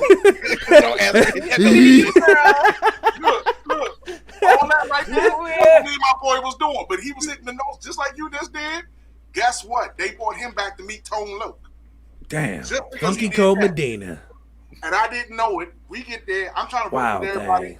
A guy comes in the room dressed like Lenny Kravitz. I'm like, what the fuck kind of clown shit is this? They got the biggest nerds you ever seen in the world with the oversized shoes. They got this corny white girl, these two black twins. And I'm like, what is going on? So I talked to the guy. I said, hey, man, I'm trying to help the girl out learn, what's that song? Meetings in the Ladies' Room. She's trying to learn the basic beat. And I'm telling her, meetings in the ladies' room. Bam, bam. Just hit the bam, bam in your head. Dude stops me and looks at me. The white dude look at me like, David. I said, what's going on? Hey, man, what's going on? I see people. What's going on in the room? He said, David, you're like Ruben Studdard. Immediately, I got upset. I'm like, what you calling me, fat? Nigga, what you saying? I'm black? Oh, the fat part. Okay, I thought Right, you you know was what I'm black saying? part. What do you mean I'm Ruben Studdard? Nigga, I don't sound like. He's not confused about that. No Terry Crews over here. But he kept looking at me and say, catch on. Because he couldn't say what it was because then he didn't They want were to say shitty singers. That's what he was But trying to my tell boy you. goes in the room and his phone goes off 3 times. And they kept him in the room. But Tone Loc's manager's talking to me at the piano because he's seen me talk to some other people and I'm practicing. Here comes this dude again. The PA comes hawking me. He kept looking at me. He said, hey, man, why Dave ain't in the room? And I'm like, and he says, Ruben Studdard. I'm like, what the fuck is this Ruben Studdard shit? Right? Because Tone Loc's trying to sign me and my boy. We trying to get signed. And he said, man, and then my boy comes out, my phone went off 3 times. I said, oh, shit. Then I look in the room, I said, oh, they got fucking clowns in here. I said, dog, they got some bullshitters in here. I don't know which way this is going. 2 weeks later, boom, America's worst singers. Nobody in the competition knew that this is what they was auditioning for. Damn. Fucking sucker punch. Boy. That's why I said whenever the fact Tone Loc was there is crazy. Yeah. But Tone Loc nobody knew. Mm. That's the thing. They didn't let the judges know. His manager didn't know. Nobody knew. Damn. My boy made no they one. just bamboozled everybody then. Everybody. That's why I said my Ruben Studdard story. I was this close. I thought that's what they was trying to say. We want to meet with Ruben Studdard and other celebrities, but no, they didn't want me because I sounded like Ruben. And I didn't know. Like, so in other words, you sounded good. It's the problem. Right. You was too good. Sounded too good. Right. You know, but you're not thinking, you thinking, oh, everybody's Why the fuck I ain't? Your ego was like, what the fuck, nigga? I can sing. Why I ain't up here? Right. That's it. I'm thinking, like, what did I do? No, sorry, sir. This competition isn't for you. You're too good. That's what you did. You can actually carry a tune. That's what happened. You carried that motherfucker up and down the hill. These niggas is fumbling all the way up and down. And one dude tripped over the tune twice. Right, but if you saw everybody, they look perfect. Like literally, they look so perfect. Yeah, perfect for the part. Right, that's it. Until they started to sing, and I was like, oh my God. That's why they was dressed as clowns.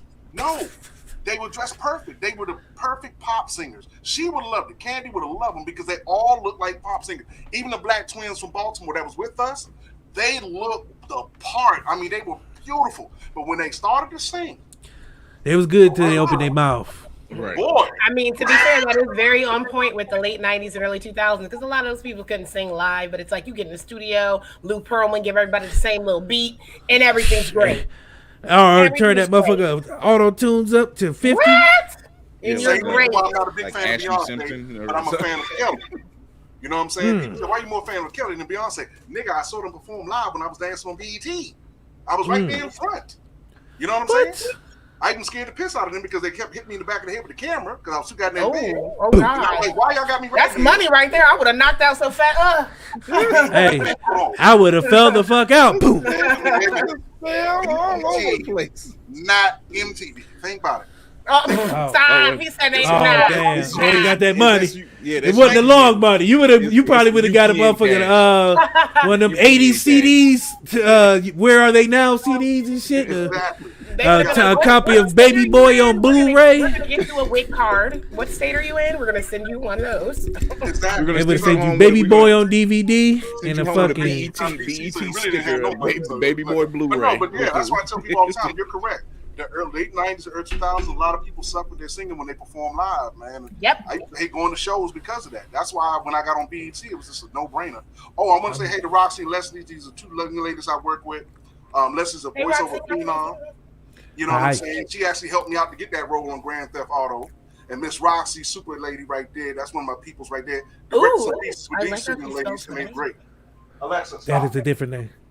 So you know Yeah, what? Lexa be listening. Let's talk about the voice world you did on Grand Theft Auto real quick. Let's talk about that. So how did that come about? Dude, I didn't know. Once again, it's the thing. My management sent me the thing. They said it was basically for. I'm a video firing my game. management tomorrow. No, imagine. That's why I told you about Ancient Chinese Secret. I had already worked with Leslie earlier in the say summer. Me, her, and Roxy, we was redoing an August Wilson play, and I had them take it out of the 1940s, making modern, and I directed them in it. And so Leslie is a voiceover phenom who was doing her thing, and I asked her. I said, "Hey, do me a favor.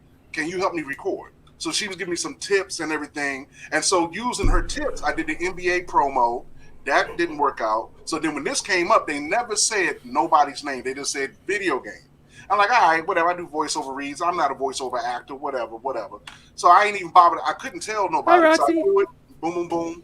Next thing I know, for 2 months, they had me on hold, going back and forth. And I said, hey, man, why the fuck they just go get Snoop Dogg? Because they asked me to do a West Coast accent. Bruh, I was doing Snoop Dogg meets Too Short. I was just gonna say, was this a bit Mac Dre-ish of you? Yeah. It was like me, like, yo, what's up, nephew? See me right here in them streets, man. You represent me, player. Did you think I knocked that nigga in the club? I don't give a fuck about that. You want to my car? Okay, so you didn't go full I got my East. gun. Yeah, exactly. Yeah. I was gonna say, yeah, like just a hair Got my without the car. vernacular.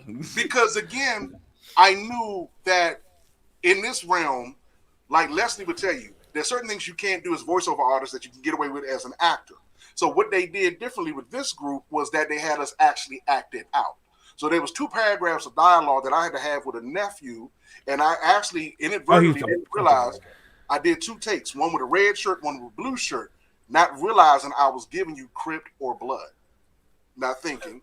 And then using one of her techniques, I was like, okay, let me enunciate certain words only, because I don't want to fight with the accent, because then I'll be fucking myself up. So I said Snoop Dogg here, Too Short there, E40 here. Oh, You know what I'm saying? I So love sprinkle a that. little 40 on I there. love that Sprinkle me. holy trinity of West Coast men. I love it. Sprinkle me, shorty. Ugh. like this. When you hear West Coast, and I got a friend from California, she said, let me hear your West Coast accent. I said, I don't have one, because you got to go with what's acceptable to them. When you watch these shows, you think about it, those accents aren't really kicking. Like if you ever watch P-Valley, half the guys and the ladies aren't speaking with a Southern accent. It just pops in and out on certain words, but it makes sense because they give you that tension that the piece wants, but that's it. So again, I used the technique from Leslie, then I did my thing, and so I went through it. I even had on a sweaty shirt. I went the whole 9. I had to be the uncle in the garage. So what I ended up playing was not what I read for. And then for about like a month and a half, they kept saying, oh, well, can you do this? That? I said, why don't they just go get Snoop Dogg? Not knowing that we were reading with Dr. Dre. Not knowing that was a part of it. And I saw the clip of Anderson Park and all them in the studio, the live version, not knowing that was for the game. Not knowing anything. And Rockstar is like top secret. They wouldn't even let the lady, the lady they hired to pick me up, they wouldn't even let her come to the building to use the bathroom. That's how serious. Rockstar don't play no games with their games. Rockstar They'll keep handling some of this Marvel shit because Rockstar's motherfucking marketing and take you out if you tell secrets game is for real. Like them niggas. Now let me say, I'm glad to say that because I kept trying to tell everybody. I said, look, I can't tell you what it is, but let's just say if things go right in a year or so, you'll see me at the conventions. And that's all I kept saying. I said, you'll see me at the conventions. And I said, I'm hoping that it works out. Because a lot of times the level I'm at right now is a love-hate thing. I love it because I'm meeting new people. I'm doing great work. I'm getting more pay. But I got to rely on somebody else to promote it. And that's where it becomes, kind of fun. Because let y'all know, and I'll put a pin in this one. I'm in one of the worst movies from 2021 from what I was told. And I'll go back to you. And you're going to be surprised who stars in it. But anyway, so this I got to know. Right. And they finally said, come on and shoot. But they never said Rockstar. They never said the name. So nothing. Played it close. At all. Then when we signed the contract, big bold letters, tell no one. Anyone you tell, wait a minute, here's the fun part. Anyone I tell, anyone who breaks it, you get sued and they get sued. Oh yeah, Rock. Yeah, I they told you, play. Rockstar They don't do not play. Dude, Rockstar about their secrecy. What you been up to? Not a damn thing. I ain't up to nothing. Matter of fact, I don't even know what you talking about. Matter of fact, I don't even know you. I don't even play video games, sir. It's a video game. When they create video games, is that new? What is this Vadu Gooms you talk about? And I'm trying to teach my students, right? I'm doing my acting classes, and I'm trying to teach the students, but I couldn't tell them because I knew it would excite them. And these was young folks, and they're like, ooh. And I just kept saying, it would have been on social media. Everybody would have been sued. I said, y'all want to do this? I said, what am I doing? They said, I don't know. Figure it out. That's all I was saying. And I was showing them how to do Are you Twittering? Right. But then the final product you actually hear, and this is going to really get candy, it's DMX meets Sam Jackson. Oh, shit. I'm tired of these dogs, motherfuckers. Oh, my God. Tired of these goddamn snakes on this goddamn plane. You feel me, dog? I'm going to say this for Leslie, because I don't know if I can say this, but I can. The director was doing his thing. It's like, only thing I can explain, you see people with the balls and stuff on it, right? But this imagine doing world building, and if you're a person who writes and directs, you'll understand this. It's like you mapping out the world, playing laser tag one day, and then the next day you go in the studio and they got everything around you. So I'm still geeking out that they got my mouth movement, and I got a crooked ass mouth. When I smile, they caught that. Did you have the camera, capture cam on? Yes, when we were doing the. I've always wanted to do one of those for some reason. I don't know why. No, you don't. What? I like the mocap. It's a weird. Did they put the dots on you too? The headgear is gonna fuck you. I know the headgear, yeah. Because I'm sitting there like this. It looks like because they had that weird ass grid. Well, no, because they put the I forget. There's a medical term for those black dots that they put on your face, but it helps with the motion capture. They didn't do that one. They don't have to use that. There's a whole. Okay. I can't give it away. Okay, because I know there's some that they use those, and I can't remember what the name of it is, and they put the rig on you, and it's like a camera in your face. Yeah. No, they changed it up. It's a whole new. Damn. It's streamlined. You know well, what I'm saying? Rockstar got money, so they can do that shit. But when you do the voiceover part, that's the part that got me. How they did that, because again, they actually captured more of my movements there. That's why when I look at that piece, that's the cleanest piece I could find. And then I watched some guys play it when it first came out. I was watching guys play it on YouTube, and I'm like, see if I can play it. And I was like, this Rockstar. Well, I have Grand Theft, and you're talking about the new expansion that they just did too. Yeah, the DLC contract. Okay, yeah, I got to do that. I got Grand Theft Auto, but I haven't played that yet because they was like, oh yeah, we're bringing Dr. Dre, and I was like, I'm gonna wait. And guess what? So now I got to play it because you on there. So yeah, and be glad I'm talking to you because we even had to get permission even after it was released. Damn. Like they went on a holiday break, so I had to spend the entire Christmas break not telling my family. Oh my God, the pressure, man! I would have spoke. spoke. Is telling me, yo, my friends told me, and I'm like, fuck. I can't say nothing. And I can't say anything. Mum's the word. But look, the check was coming like this, and I'm sitting there like, well, fuck, I'll shut the fuck up till they come back. I know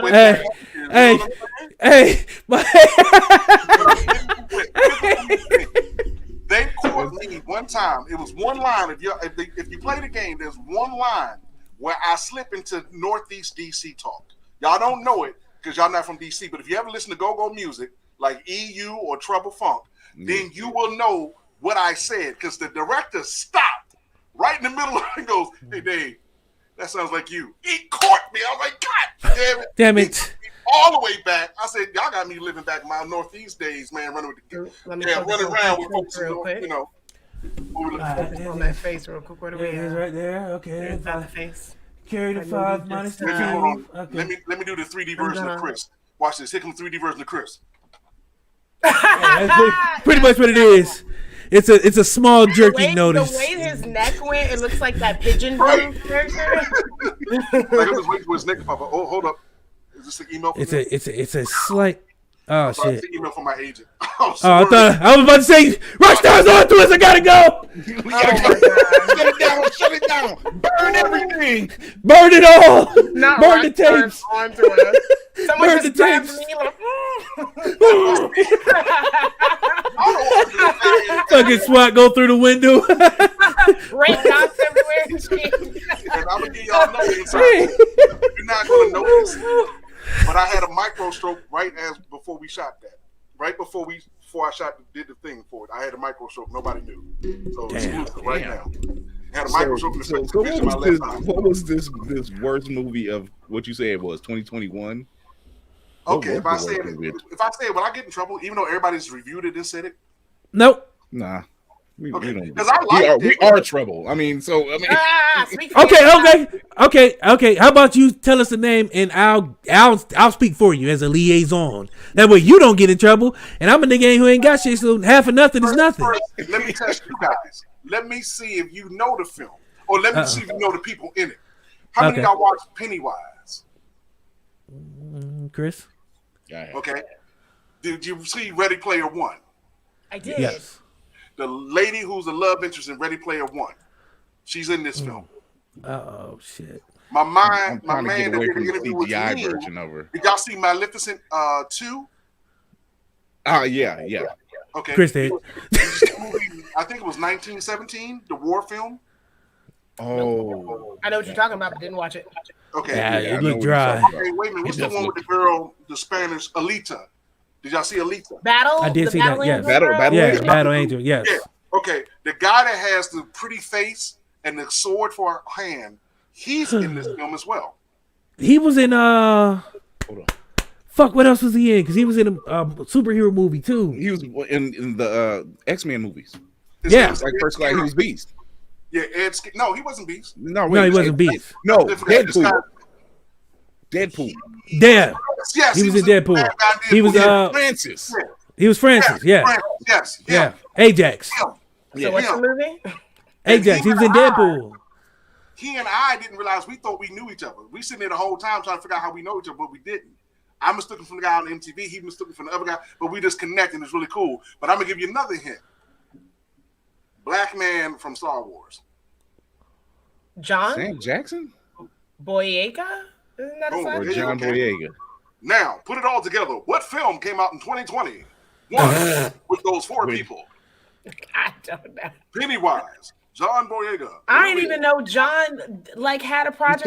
He's talking about one of the Skarsgård brother that plays Pennywise. It's the younger one, not the vampire. Yeah, Alexander. Not his older brother. Skarsgård. Right.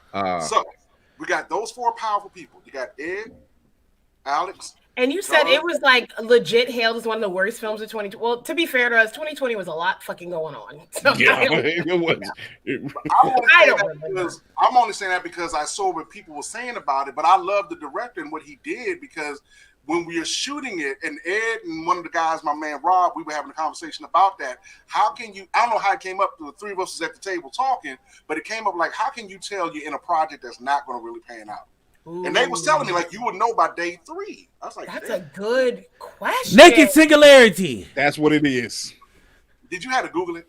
Yes. I would have never guessed that. I'm not gonna lie. You saw both their heads down no. I knew the. I was playing with my Blambo. Gross. Is that why your hoodie was vibrating like that? Yeah. It's battery operated. Wait a minute. Battery operated hoodie? How much y'all selling them for?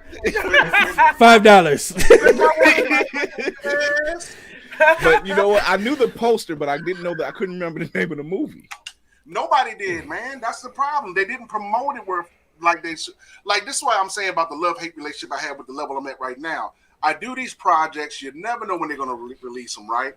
You just hope to God that they're going to do something. And when you get a role, you hope that you get some type of exposure. So the Rotten Tomatoes on this one is, ooh, Jesus. Okay, now hold on. Let me say this. Let me do the disclaimer. The only reason why I'm saying it was listed as the worst movie of 2021 was because other these people have reviewed it. The morning I found out that the movie was released, everybody was giving it a bad review. They literally all had the same number. And I couldn't figure it out because I didn't read the book, but I was there filming. So I was trying to figure out what was so off. Bad. Yeah. Right? And when I listened to them, I said, well, Chase was doing his job, and he's a well-renowned screenwriter, so what could they be missing? And I don't remember nothing funky at the shoot. We were all having a great time. And again, to Ed and my boy's point, you will know if you're on a stinker by day 3 or 4. So I'm sitting there like they had been taped, so I didn't get it.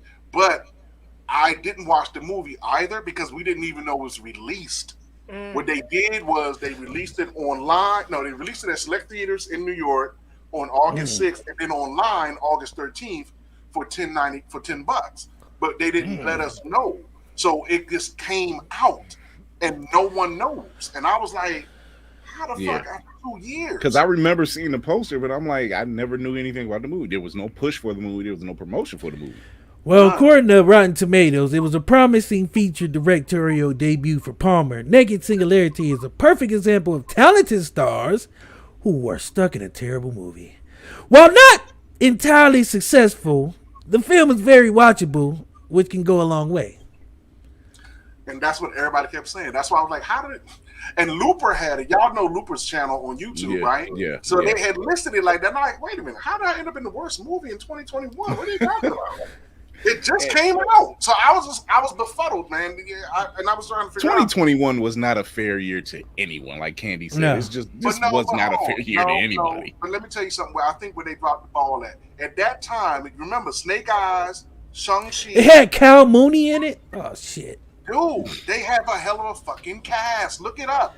I'm looking at it. So it's John Boyega, Olivia Cook, Ed Scarin, Bill Skarsgård, Linda Lavin, Tim Blake Nelson, Robert Christopher Riley, Cal Mooney, Lisa Colonzales, K. Todd Freeman, Sergio Rizzuto, Frank Pando, and David Oliver. And so I made the list. You made the list. Dude. Oh, wait, there's more. Shit. Yeah. I didn't press more. Okay. But wait a minute. I came up in the first grouping? Oh no! I just named you. I just named you. I felt like I'm about to say, you deserve that like, credit. wow, because again, if I tell you how I got the part, this is why it's a hell of a cast. I mean, it really and I'm is gonna a tell hell of a you, cast. when you find out how I got the part, y'all gonna laugh and y'all gonna be on the first thing smoking to New York. There was a dude named Gold Grills, and he was Asian. Yeah. Okay. Yeah, it was a good group, man. It was a good group. I had fun and everything.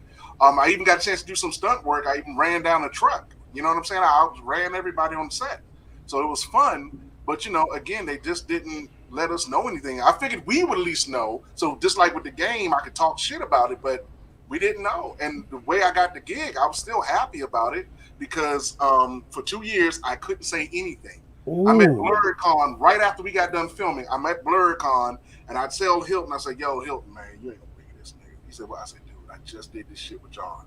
He said, John who? I said, look at me. Star Wars. He's like, man, I'm going to have to know you before I know you, right? I said, nigga, shit. And guess what? He was going to come here, dude. I'm trying to tell John about coming to BlurredCon. And he's telling me about all the new shit with Star Wars. And he's a con head. And we're just laughing and having a good old time. And I'm like, damn, where is everybody at? I'm having these great conversations and doing all these great, wonderful talks, but nobody knows. And then we go to BlurredCon, place is packed, they're turning people away from the room, but nobody can hear the story. And then here come 2 years later, they released the film, no fanfare, no red carpet. Me and my boys in it, and we're talking to each other not even 2 weeks prior to him finding out, and we just never got a word. And then the same day he tells me, that's when all those reviews come out. And I'm like, what? It just came out. How does it suck? It just came out. And with this star, like you said, this great cast, how? That's right, yeah. And I finally watched it, and I see myself, and I'm like, oh my God, where's the fuck is the truck scene?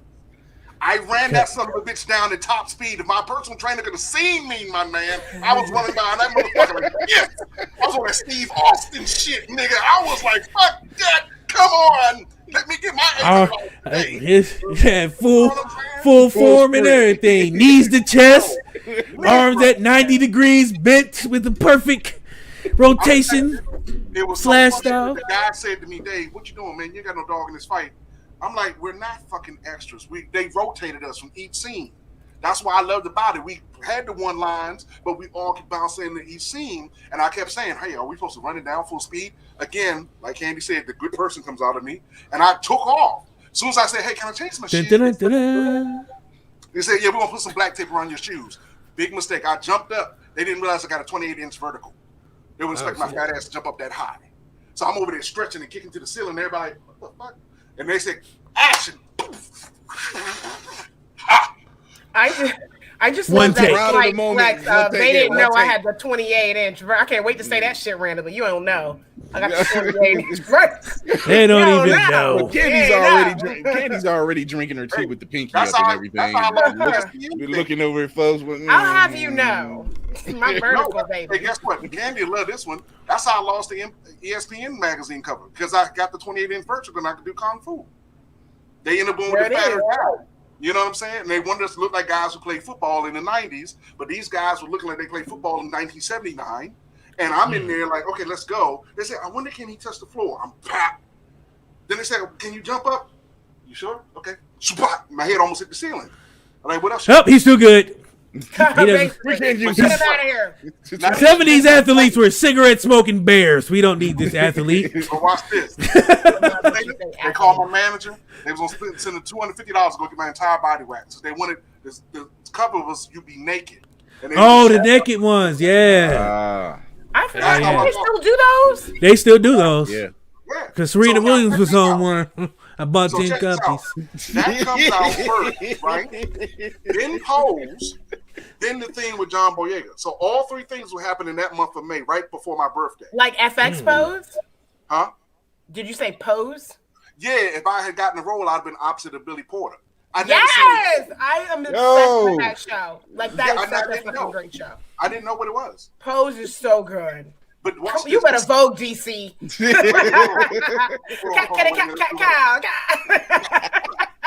Yes! Yes! And see. That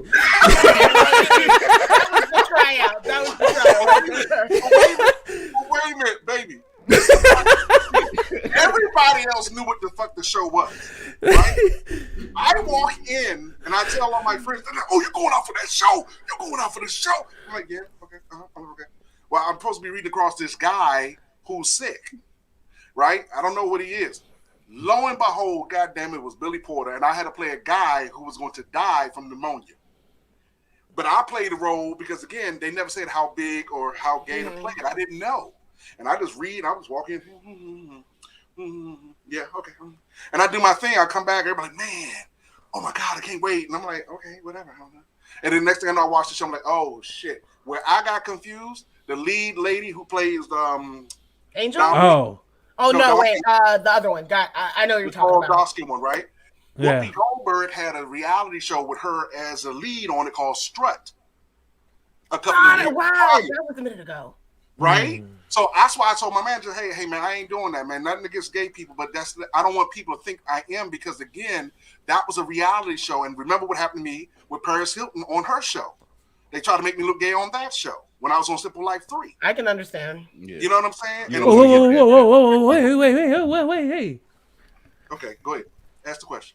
It's not really much of a question. It was just Simple Life 3. The Simple Life. That the fact that you brought that up. That's been a while since I heard that, and I had to go back and watch that because you was on there. It's on my page. Everything's on my Instagram and Facebook. You'll see it because, again, long story short, they were hiring people out of Virginia to do the shoot in Baltimore. It was right at the time George Bush was getting second election. They was doing their thing, and so Maryland and DC was all packed, but except for Baltimore. And we go and we do this thing. Oh, put the E behind the TH. That way they make sure they got it. Yeah. And so they asked me to come up. They were supposed to shoot one day. They canceled it. Next thing you know, and I get on the bus. Everybody's talking. This again, people. Again, for your audience, if you're being asked to do what you do every day, don't be extra. That's your title, but don't be extra. They asked everybody, 2 of the richest, dumbest women on the bus in Baltimore, for us to show them what we do. Here go everybody. Well, I host my show. Me and my band do this. You're on a bus. The hell you going to show them how you host the show? Why would Paris Hilton give a damn about you hosting the show and you being in the band? My friend who saw me do the thing on the Apollo with the split screams out, hey, Dave, do the split. Now, mind you, everybody else saw me outside doing the high kicks and was scared. I said, I can do the kick on the bus. They said, no. So I do the split. They tell me coming to the front. Then they tell me, hey, what can you show the girls to do? You mean show them how to do a stunt? I said, I can show them how to knock out in 5.2 seconds with 10 punches. And they were like, what? Show me. I'm on a moving bus with a $2 million worth producer telling me to throw punches in her face. And I threw them punches like, pow, pow, pow, pow, pow. Everybody on the bus like, oh, shit. Then she said, well, sit up here.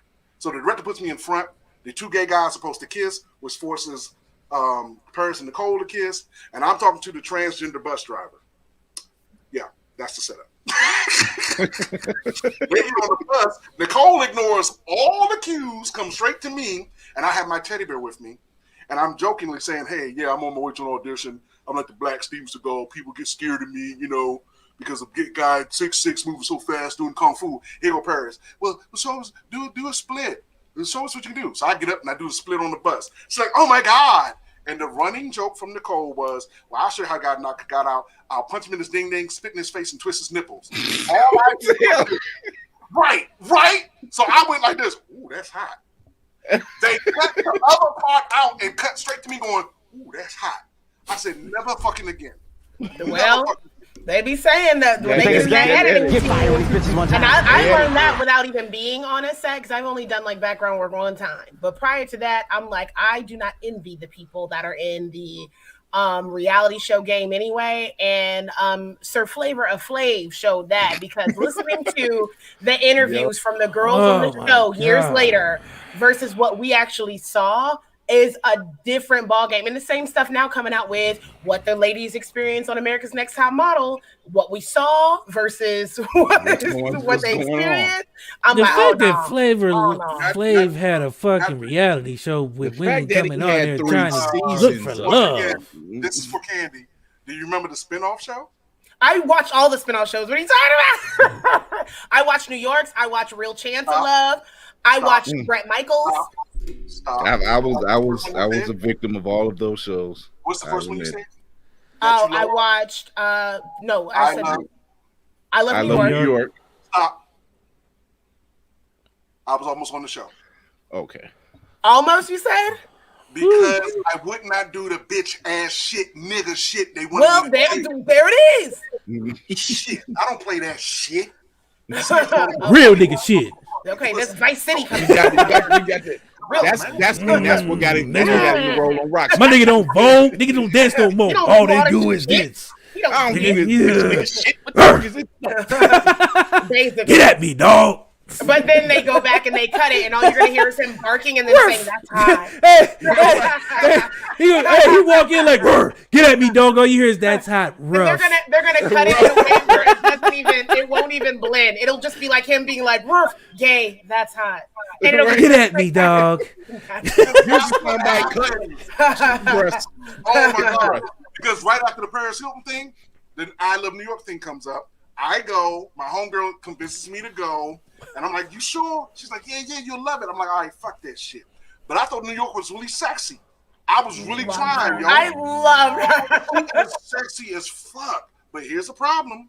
In order to get to her, you got to go through them. And them are people who are contriving these storylines. And see, now you know. Because now y'all done had, 15 plus years to absorb how the reality shows actually work? Yeah. And then it wasn't. In 2003 and 2004, they weren't sexy. Because notice all the reality shows I'm talking about, the thing with Mona Scott and Missy Elliott and Jermaine Dupri that I was on, and I really just got my own commercial out of it. I never made it onto the show, but I got my own commercial out of it. Then the thing with the worst singer, all that was around the same time American Idol was blowing up, around 2004 to 2005. So which is the greatest reality show. Right? Mm-hmm. Everybody thought I was on that show, and then when this thing came out with Paris Hilton, they thought I was on VH1 Flavor of Love, because then New York came out. But no one knew I had auditioned at a hotel down here in Georgetown, and I meet the people, they loving me, but the one thing that they asked, and I just could not do it, it's not me, I said, fuck that shit. I'm not gonna snitch on another dude about some bitch. The fuck kind of dog ass shit is that? The fuck I look like talking about somebody with his pussy? Bitch assness. Oh no, they do it quick, especially on like I don't watch The Bachelor. I love the only thing that I watch from it are the reunion specials where like the men tell all, and I was like, yes, give me this trash because this shit is so fucking dumb. It's so dumb, but it's so good because it's that I was dumb. gonna go up against a porn star. Y'all don't know if you remember the first season. There was a guy on there. They treated him kind of stupidly. Now they mentioned he was a porn star, but he was a very well-known porn star at the time with West Coast Productions. So they would have had me going against him. Right. Against this nigga. So wait a minute. Did they already have the names picked out before? Because I remember some of the names like Taylor Made and Mr. Boston. What was your name gonna be? It would have been Kung Fu or Bruce Lee. Oh, that's cute. Damn, now I kind of wish you would have made it, bro. That's okay. We finna do this all over again. We need to contrive some shit. Let's make some shit up. For the love of candy, we gonna do this shit, and we're going to act. Well, I don't know if Sweetest candy. Sweetest candy. That's it. Excuse my colleagues as you're trying to talk and they're trying to make up a show in front of us. Oh, you're listening to us talk all around each other for 2 hours. Shut up, Beastie. Shut the fuck If up. I'm the voice of reason, there's a problem. This is the person that we've been talking the whole I don't time. think Chris told on my resume. I produce stuff. That's why Leslie and Roxy is here because I produce stuff behind them and other people. And so is Levita Davis, who's one of my students who I took out of New York and came out of Atlanta, and now she's doing her thing. So trust me, you're talking to the one that would actually say, like you heard me say at the top of the Well, let's do it. Okay, so what you was trying to say was we're gonna do this. No, I'm just playing. Sorry, I got excited. I'm telling you what's happening, but y'all don't hear me though. This is what happens. I hear you. Wait a minute. This is why only 1% go to the next level that talk to me. They miss the cues. Like I said, watch who you talk to, and you see how they move, and you be like, oh, okay, we can have this conversation, but then it can flip into a reality. But ooh, because that's how I ended up on Bad Girls Road Trip. You don't know that one. He didn't see that one. I never got into the Bad Girl stuff. Bad Girls Club. It was I know it's a big deal though. I know the people from it. I just never got into it. But the people that do, they really love the show. And waking everybody up. If I ain't gonna sleep, ain't none of y'all sleeping. Try the one where we in the middle of the goddamn nightclub and they tell the broad to go outside and act like she's about to cut herself with a razor. We in the middle of the goddamn nightclub. No. She's literally hitting on my boy.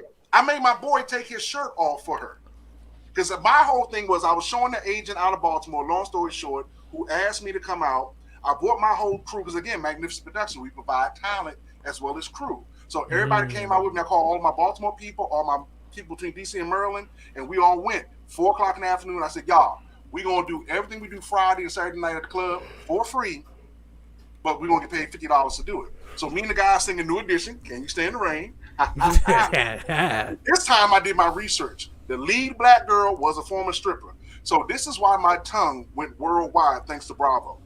My tongue was out on the entire episode because she kept talking and I kept doing some freaky shit. And then I made my boy, who was a bodybuilder, I said, dude, take your shit off. Fuck them white dudes. Because the girl... Yeah! Fuck that shit. What'd you tell the white dudes? Shut up, bitch. Yeah, tell them. I said, fuck them niggas, man. Because the agent trying to show off with her 3 boys. She had a built black Asian dude and this tall blonde white dude and this other brunette dude, right? My boy Blonde and my boy Bones, who's an R&B singer, said, y'all, come here. We're going to hit this New Edition shit. And then I want you to do this. I said, Bones, you going to sit over there and sing the song and fuck with that one. Breelon, take your shirt off because the little one right there, the little skinny one, she's checking you out. Nigga, we end up on national television. All my girls got on and all my boys got on. And that agent fell in love with me and my whole team afterwards. I said, fuck that. Strategically, like you said earlier, Chris, take our opportunity, flip that shit. Everything I do on Friday night, why the fuck I can't do it here? And get $50 on that television. And everybody, everywhere I went, now I understand why women say men always look at their breasts. Because everywhere I went, women was like this. Hey, were you on that show? They all in my was that your tongue wagging at 9 p.m. on my TV? Did you do it again? I was like, ooh, I felt bad. They be like, "Oh, I do declare." Was that your tongue? Y'all don't be feeling objectified. Y'all like that Not shit. at all. And then you shouldn't have dressed that way. You shouldn't have had your tongue out at 10 p.m. if you didn't want it. Oh my goodness. You shouldn't have had the mouthwash in your mouth if you didn't like it. And that's the first thing I'm ever saying. Like, why you got your tongue out all the time, boy? I'm like, You ain't Michael Jordan, nigga. Put your tongue in your mouth. That was like a thing, and his tongue was all the way. Yeah.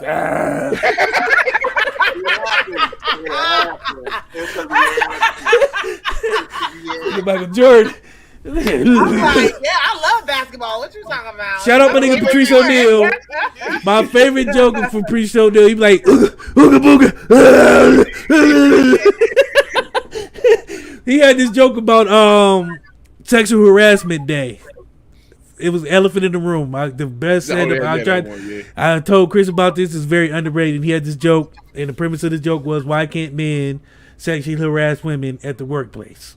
I'm not gonna butcher my man's joke, but he made the premise of a man being a bear and women being salmon covered in honey. That's not funny. But he was like, why can't I? He's like, you want me to work as a bear with this salmon covered in honey, and I can't even get a little fish smell. I swear to God, I watched this thing about 1,000 times. Patrice O'Neal, for that joke alone, he was like, it'll be a beautiful day. It'll be after Valentine's Day, and I'll bring you candy and flowers and, dress nice and be like, hey, I was wondering, you've been dressing like a hoe all year. I was wondering if maybe you want to go in the broom closet and suck my dick. Oh, you know what? I'm not gonna lie though. I would appreciate the straightforwardness. He was like, it would be respectful. Better than the bullshit.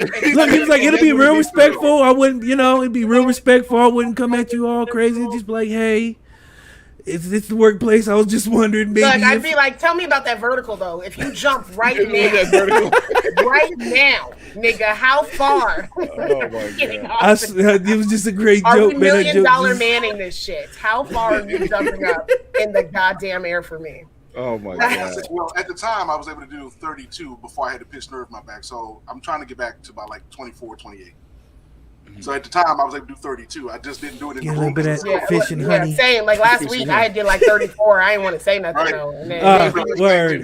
I slipped the disc and it was crazy. It's my back. It's spinal. I was trying to like clip my wig and my spine. Just it's a thing. It's the aerodynamic. It's a thing. It's an aerodynamic. It's a thing. It's funny. That's why I told you a lot of and all that other shit. I thought you would have saw on my page because some of the reality show stuff I put up there. So that's you why I were thought probably like the one person, because after I posted you and then you reposted it, and I was about to go back on your page, I said, you know what? I'm not going to stalk him. Well, not like that. I'll stalk you later. She normally does. What, David? Can I get a little bit of that fish and honey smell off you real quick? Let me tell you something. I stalked her. She didn't know. No, I saw it in my inbox and it said, "Can you lead somebody?" I said, "Who the fuck is this?"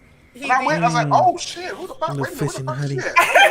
Here's how I knew he stalked me. Because typically, if I repost something from a man and then I notice I get the follow, even if they didn't like everything, I was like, nigga definitely been through my page already. It was like, no, actually, like all. See, most times when these people that's following me now, like that's coming through the TCU stuff, they don't. Maybe it's because I'm new to this. People got like y'all may be bigger on YouTube and Facebook versus Instagram, but I believe if you're gonna have a page, put something up of you. I don't want to see a shit ton of memes and photos. Like, who are you? And that's why I almost stopped and I said, wait a minute. Oh, she's associated with Chris. So I said, let me look further. And I looked. I said, oh, so upon further review. You know what's funny, David, about you saying that? Because I was just talking to somebody else, and I said, all right, and going back full circle to the beginning of this, I was like, I'm gonna stop anytime I want with the memes. You see how she is? Look, she itchy. I'm stopping. Yeah. Hey, y'all got. You know what, Joe Rogan? You gotta know the memes back there. Because I'm always joking. I call my manager Chris Jenner because I'm like, she is always about, look, pimp yourself out. She's like, people need to see you. She's like, you got the face, you got the put it out. And I was like, all right, I'm gonna do it. I just gotta get a memes up. So I literally, if you saying that today, I ain't gonna lie, because I had like 60 extra memes on my page. I said, I'm gonna make it so when people go to my shit, the first thing they see is my cosplays. So it's not memes first, but I'm like, I have to stop posting the memes. Well, how about this? It's really like hard. I did. Why don't you make yourself into a meme? Because everything I did, even the Gotham piece, it's a meme for people's birthday. I'll put it says happy birthday, then you hear me say, hey, have some fun. So you know what I'm saying? Make yourself into a meme. And this is going to go back to what you said earlier. As we have like a real moment, I'm too lazy for that shit. Now there's other shit. No way. There's other shit I'm not too lazy. I'm not gonna disagree with her. There's other shit I'm not too lazy for. Hold on. There's other stuff I'm like, yeah, I'll do that all day. I hear you. Yeah, but that's too much work. I hear you, and I feel you. But I'm not doing that shit. Now I'll do some other shit. Right. She's like Meatloaf. There's a lot of things she won't do, but there's some things she will do. But she won't do for love. But no, memes ain't even really going to be my thing. I just realized, damn, I got like I don't feel like it's a bad sense of humor, but I realize I'll post stuff other people like are scared to, because people will inbox me shit and be like, oh, I thought about you. I was like, why you ain't post this shit? It's funny. Apparently, people are worried about their jobs and families and shit. I am not. She's looking for a reason to leave. Listen, I'm gonna tell you, the secret was this. When I see somebody come through, I check it out, because I even checked out Chris's stuff. But my boy Jamal, who's usually with me, apparently he remembered who Chris was from. Did you come to BlurCon this year? No, I never got a chance to make BlurCon, but BlurCon was supposed to be our year with last year. Yeah. Because I think what it is, I think maybe he follows you or something, because he just knew who you were right off the break when I said Blurred's Eye View. But, I was like, okay, cool. And then, when I talked to Curtis, I was like, okay, cool. So this is really my first time really stepping out and let people know where I'm at, because most times I don't. So folks will follow me after they see the stuff, and then they'll come back, and usually they're a year too late. I'm laughing, like people still talking about Gotham, Bull, even when I was on AutoZone commercial. I still laugh at that. You that stepped in the zone with AutoZone? Yeah. No, it was the other one, DIY America, do it yourself America. Okay, I was just going to say, please do a smile. And there's always like a 5-second freeze frame where it's like, are we going to break? Are you going to break from there? You're just still like, dude, watch the commercial. Watch the commercial. I'm holding it because I'm holding a 20-pound. No, when they hold it, it's the best. Right? Just hold it. If I give the backstory to how all these projects came about, y'all gonna die laughing. My cousin told me I need to write a book, because I used to call all my posts used to say The Grind. And I would tell people the backstories of what's happening from me leaving my house at 2:30 in the morning to catch that 3:30 bus, get to New York in the cold at 7:30, freeze to fucking 9:30 because they don't open up, go in the room, sit there for 20 minutes, a bunch of 20 motherfuckers looking like me, and then we go in the room for all of 2 minutes, and then I got to sit out in the cold for another 6 hours before I can go home. Whew. That was a day. That is weird as fuck. Because when I called myself being like, oh, let me go to casting things, and then you're looking around, you're like, why all these bitches look like me? It's so weird. Is this an Eminem commercial? Why is everybody just like me? There's nothing worse than standing out. It really, well, when I first of all, I was tired as fuck, because like when you just said everything you have to do, I'm a bitch that sleeps in like a cat, but they were like, so you have to be here at 5:30. I said, is that afternoon or what are we talking about? They're like, no, that's before AM. the sun comes up. I said, oh, okay, so I actually have to get up at 3 to be ready enough to leave the goddamn house. So then I get in there and they sectioned us off, and they're like, basically all the girls that are going to be in this little nightclub scene, you're over here, and I'm looking like, I just feel like I'm having a moment here. Like it felt like some what is that? Like surreal? Interstellar mixed with some like it's really it's like a weird. Surreal moment, huh? And then even if you have to speak, because some of the girls did have lines, and I realized when I was trying out for things, oh, you're paying attention to how I speak and my natural body language. So I'm talking to girls that are talking like me, and I'm like, I don't think I like me. 1, 2. Now imagine us having to deal with you. Now I was playing. cancel Now you each see other what out, DC. Shut the fuck we up. do. Yeah, you're right. Forget about it. Okay. And you laughing too hard, Chris. Yeah, Christmas. I'm cool with Chris. I had to get you like you know how your parents do if you got siblings and one get beat. It's like what you doing? What you laughing for? And you shook like I ain't even do nothing. My boy ain't my business. Yeah. So when you said that, I just imagined it because you're looking at different variants of yourself, and you're just like, what the fuck? No, man, So it's worse. Can you imagine walking into everybody you just saw on TV the night before? No. That's what happens on the level I'm at now. Literally, 80% of the people I'm walking in, they're the ones I just watched on TV like less than 24 hours before I got there. Damn. You know what I'm That's saying? a good problem to have. So it's like, wow. You know what I'm saying? So beforehand, yes, it was a doppelganger thing, but fortunately, when you're a certain size, you can get away with it, but they still have it's like, well, let's get the big guys. I'm like, well, hey, I don't belong in here. I can dance. You know what I'm saying? Yeah. I have more to offer than this. Okay, That's what you feel like because I was like these hoes ain't funny and I'm fucking hilarious, right? And it's like no, but this is not a speaking role, so it doesn't matter. No one gives a fuck. No one fucking cares. Chuckles, take your ass outside. Basically. Did you see them chasing the camera? Did you see some of them chasing the camera? Oh, when you said that earlier about the bitch about to be ran over, I was like, you hoes are thirsty. Now, I ain't gonna lie. Because I worked at a bar and knew somebody else who knew somebody, that's the only reason I even got the in. Because he's like, oh, you'd be good and blah, blah, blah, so come on. And when the little stuff came to our bar, I was just like, oh, okay, cool, I'm in there. My job there outside of like not getting kicked out and not like upsetting anybody was to not embarrass the person that put me on. Because I take that seriously. If someone gives me an opportunity, I don't want people to be like, damn, who was that bitch? And then he's in trouble because it's like, I recommended. You want a drink? They're like, extra in the blue. Can you drink your water? Sure can. And it's worse when you come from a small market because people swear to God, like, called The Wire. Yeah. Yeah, that was shot here in Baltimore. And at that time, I was still doing music. I wasn't even into acting. And again, I tell people all the time, to be honest with you 100%, I'm not an actor, not a voiceover guy. And everything you just said, again, I'm going to be honest with you. That's why I created Fandom to Stardom, because that's all it is. I was a fan, digging what other people was doing, like what y'all do here. If y'all say, hey, man, we want to be the next Breakfast Club, I would launch into a whole campaign to make sure that becomes what happens, right? Because I would learn what it takes, and then we'll do it. But then people would drop the ball and I'll pick it up. So to that point, that's what happened. I was just a dancer who saw some stuff and I was like, ooh, man, this would be really great. And again, I met people who were being assholes, chasing down the cameras, and I couldn't understand. I couldn't fathom, like, who you think gonna see you?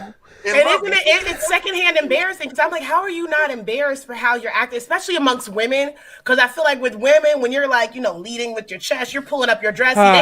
They had to dress a certain way since it was set in the 70s. So 60s and 70s. Let me answer that right now. Let me not cut you off. I say this to all my female students. They are lying the fuck to you. When you hear these sisters talking about all this independent shit and being objectified shit, they fucking lying. Because the second that camera comes within 10 feet, I've watched these chicks who are fucking college-educated women, brilliant as fuck, cool as shit, brilliant, the fuck out and become the most flippity flip bitch you can think of. Yes, flip bitch. Come on, flip bitch. Titties topping out the top of her turtleneck. No, it was weird. It was weird. We all had to get changed in the same tent, and they specifically were like, all right, because of your size and measurements, this is what you wear. And so it's like sometimes it don't matter if it's like a size too big or small. It's like, look, they said this is what you wear, this is what you put on. These bitches was like, I don't even like this. I want to wear that. And it's like, that's not yours. And then if a young lady was more passive or submissive, she was just like, oh, here. And I'm thinking, bitch, that's your dress. No, not today. Right. Right. No, not today. Bonnie said it was her dress. I'm just like, I want that show up, The Wire, because for months, for years, before I even got into acting and saw the production company, that's all I kept hearing everybody say, I was on The Wire. I was on The Wire. And I'm thinking when they talk like that, they're there where I can see them, right? No. I swear to God. Yes, you can see them, but you have to know who it is. And I would say to people, this all for instinct. Let's just say I don't know you. You're on the train goes by, and I look into the window. I can see DC and I can see Chris. They're the famous guys. I see you. You just happen to be sitting behind Chris. Should I view you the same level as I view Chris because you're sitting behind him? And absolutely, because Chris ain't shit. 1, 2. Well, no. well, if you put it that way. But you understand what I'm saying? Yeah, I would give you your credit for being there, right? But at the same token, I'm not dumb. If you're not doing anything but sitting behind Chris, you're no different than the coffee pot that's in front of him. That's how I tell people. You know what I'm saying? So I tell them, it's cool. This don't can't argue with that luggage. You know, that's why I tell people I don't say what I've done in the past because I understand what level it was on. And I can say I was on the show, but this was there. Now, I had met this lady who had a very she was very prestigious and he had strong family lineage. The girl was introducing us at the store, and we got to talking. So this is how I tell people, I shut people up. Everything's on my phone. On my phone. I don't even have to say, like, boom, here's my whole thing. So she's looking at the thing. She go, oh, you were talking. And me and the girl looked at each other like, bitch, what the fuck was you talking about this whole time? You talking about all this prestigious shit your family doing, this family lineage, and you don't speak? I literally said, once me and the girl looked at each other, I looked at her, not to the lady, I said, baby, let me tell you, it's a waste to have all of this and I not do shit. I'm always talking on kicking somebody's ass. I believe him, yo. Shut the fuck up and walk the fuck out my face. Never heard from her again. I believe him, yo. I don't know why you would. I'm not gonna have someone read me like that. So David, I have a question. Yes, if we do this Breakfast Club idea, that makes Chris DJ Envy. Candy would be Angela Yee. That would make me Charlamagne the God. Can we get Webby to do the thing? Because I love Webby's. He fucked up the Breakfast Club names. I just want him to do that for us. So we just get some real crazy names. He's like, yeah, this is Webby, this is DJ Envy, and Shalamar the Googe, and Angela VZ. You'd be surprised. I laugh all the time when people be talking to me about some of these ideas. I'm like, all you gotta do is call. Like the girl right now I'm working with right now, she was so worried that she's partly deaf. My girl Kendra, I love her to death. I met her at Otakon. Same day I met the guy with the TCU thing. And long story short, her and her husband jumped up saying she wants to start her modeling career. And her husband wanted to do his thing with comic books. Messed their heads up that I had all these resources right there in their face. And her husband was like, what? And then he met the guy that ran Ocean City Comic Con that teaches people how to not only make comic books, but just do this. Charlamagne the Gooch. That's what it is. And that's what he was like, oh, wow. And that's what Shalamar the Gooch. Yeah, Shalamar the Gooch, yeah. Charlamagne the Gooch, Angela Yee. That's why I said it's crazy how people do, man. You never know. You never know. That's why I laugh all the time. People think I'm laughing at. I'm saying, no, I'm laughing at the irony to how easy you can get this shit. You know what I'm saying? So right now, I'm putting together her demo so she can get to Rihanna's company. And then the Cosplay Runway was coming in to help out because they did an interview with us. They did a live. And the guy, I think his name was John, the guy that heads it up. And me and him was talking. And then the girl from Tennessee who wanted to join them became one of my acting students because she came on the live and was like, hey, I said, come on in. Come on in. And next thing you know, now she's trained and she's ready to go. And she's in Tennessee. She's like, how do I get started? Call me. We did an assessment. Like Clifton Powell, who's also from DC. Y'all seen him in everything. Yeah. Right? Oh, yeah. My God. Pinky. Room, and I said, I loved it. I said, why don't nobody fucking listen to somebody like him? He said, do an assessment. Don't just run into anybody's acting class or dance classes. No, you can't act like the teacher ain't good if you ain't shit. Well, first and foremost. Right. That's why I just preach to everybody, like, back the fuck up. I did it. Yeah, I'm a raw nigga. I came off the street. So talking like this, to your point, yes, that got me on GTA, right? Said I have said core instead of car, nigga. But you know, and both are acceptable to me. Continue. Yeah, they both work. But again, I know what you're saying. I did it, but again, I tell anybody, I'm not trained. Like I say to my girl Leslie, that just came in with the comment. Leslie is trained. Leslie's a bitch. She just won an award for it. You know what I'm saying? For being a voice. Come on, let's go.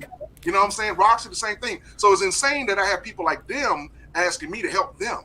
And I'm like, fuck, y'all got this shit. Y'all just need a proper package, man, because y'all fucking beast. I don't work with people who believe they the shit and they slop. I don't like that. I like good shit. Well, so that's what I tell anybody. If you can ain't nothing wrong with good shit. Let's go. There's nothing wrong with that, especially when we live in a day and age where there's more hype than there is quality. That's the reason why I tell everybody, you don't know who I am. We can be right there at the Comic Con, and I'll say to you, hey, you guys, I like your show, blah, blah, blah. And I'm talking to you 100%, but you'll never realize there was $1,000 in my pocket ready to give you to be what you want to be. I literally had my old bandmate fuck up an $8,000 gig. He didn't get it. He 1 minute says he trusts me with the business because he sees what I'm doing for myself. I said, let's do the math. When we talked 1 year ago, I said I had $8,000. A year later, I have $25,000 to fuck up, plus stock in Apple, Disney, and so on and so on. What y'all want to do? I'm gonna give y'all $500. Just go do a song. Y'all just go do the song. Fuck me. I'm gonna give you $500. Just go do what you gotta do. Fucked up the whole deal. And out of 8 years, he only made $7 off of one track. And so that's why I tell people, that's crazy. Damn. Thank you. I'm sorry. I'm sorry. $7. That's wild because this young. When I hear stories like that, I always think about Bryson Tiller, because that man was working like Subway or Pizza Hut or something like that and recorded his first whole album in his fucking home. Like, did all that stuff himself, and it slapped like so good. So I'm like, man, listen. All you gotta do is do it. Like, people ask about us, like, you gotta. We ain't got no state of the art studios. We just got what we got. We just keep pumping out content. I'm gonna tell you, when Curtis told me about y'all, I didn't hesitate. I looked up and I said, "Oh, I seen that stuff a lot." You know what I'm saying? Because since I started getting on different people's pages, you know what I'm saying, I will see y'all pop up and people repost y'all a lot. So I'm like, well, shit, okay. It's mostly them. I'm just here. You know what I'm saying? But no, y'all got people. I don't get off of what you call it. How many followers you got? Or just that. I look at the impact. I got 2. Like, my mom what and do my you uncle. do in your community or to your network? That's where I'm at, because I tell people all the time. Again, you don't know me. I'm standing right there. You watching your favorite shows. So every time we do a panel, I'll show my team. They'll come and talk about their cosplay. They know them. They know Burness Bree. They know my boy Jamal with photography. They know Enrique Hernandez, who do all the comic book stuff. And they know Corey Morgan, who's a world-renowned, well-trained body art and face painter, right? So then you got to think, well, who's this dude that's beside them? He got a great voice, but who the fuck is he?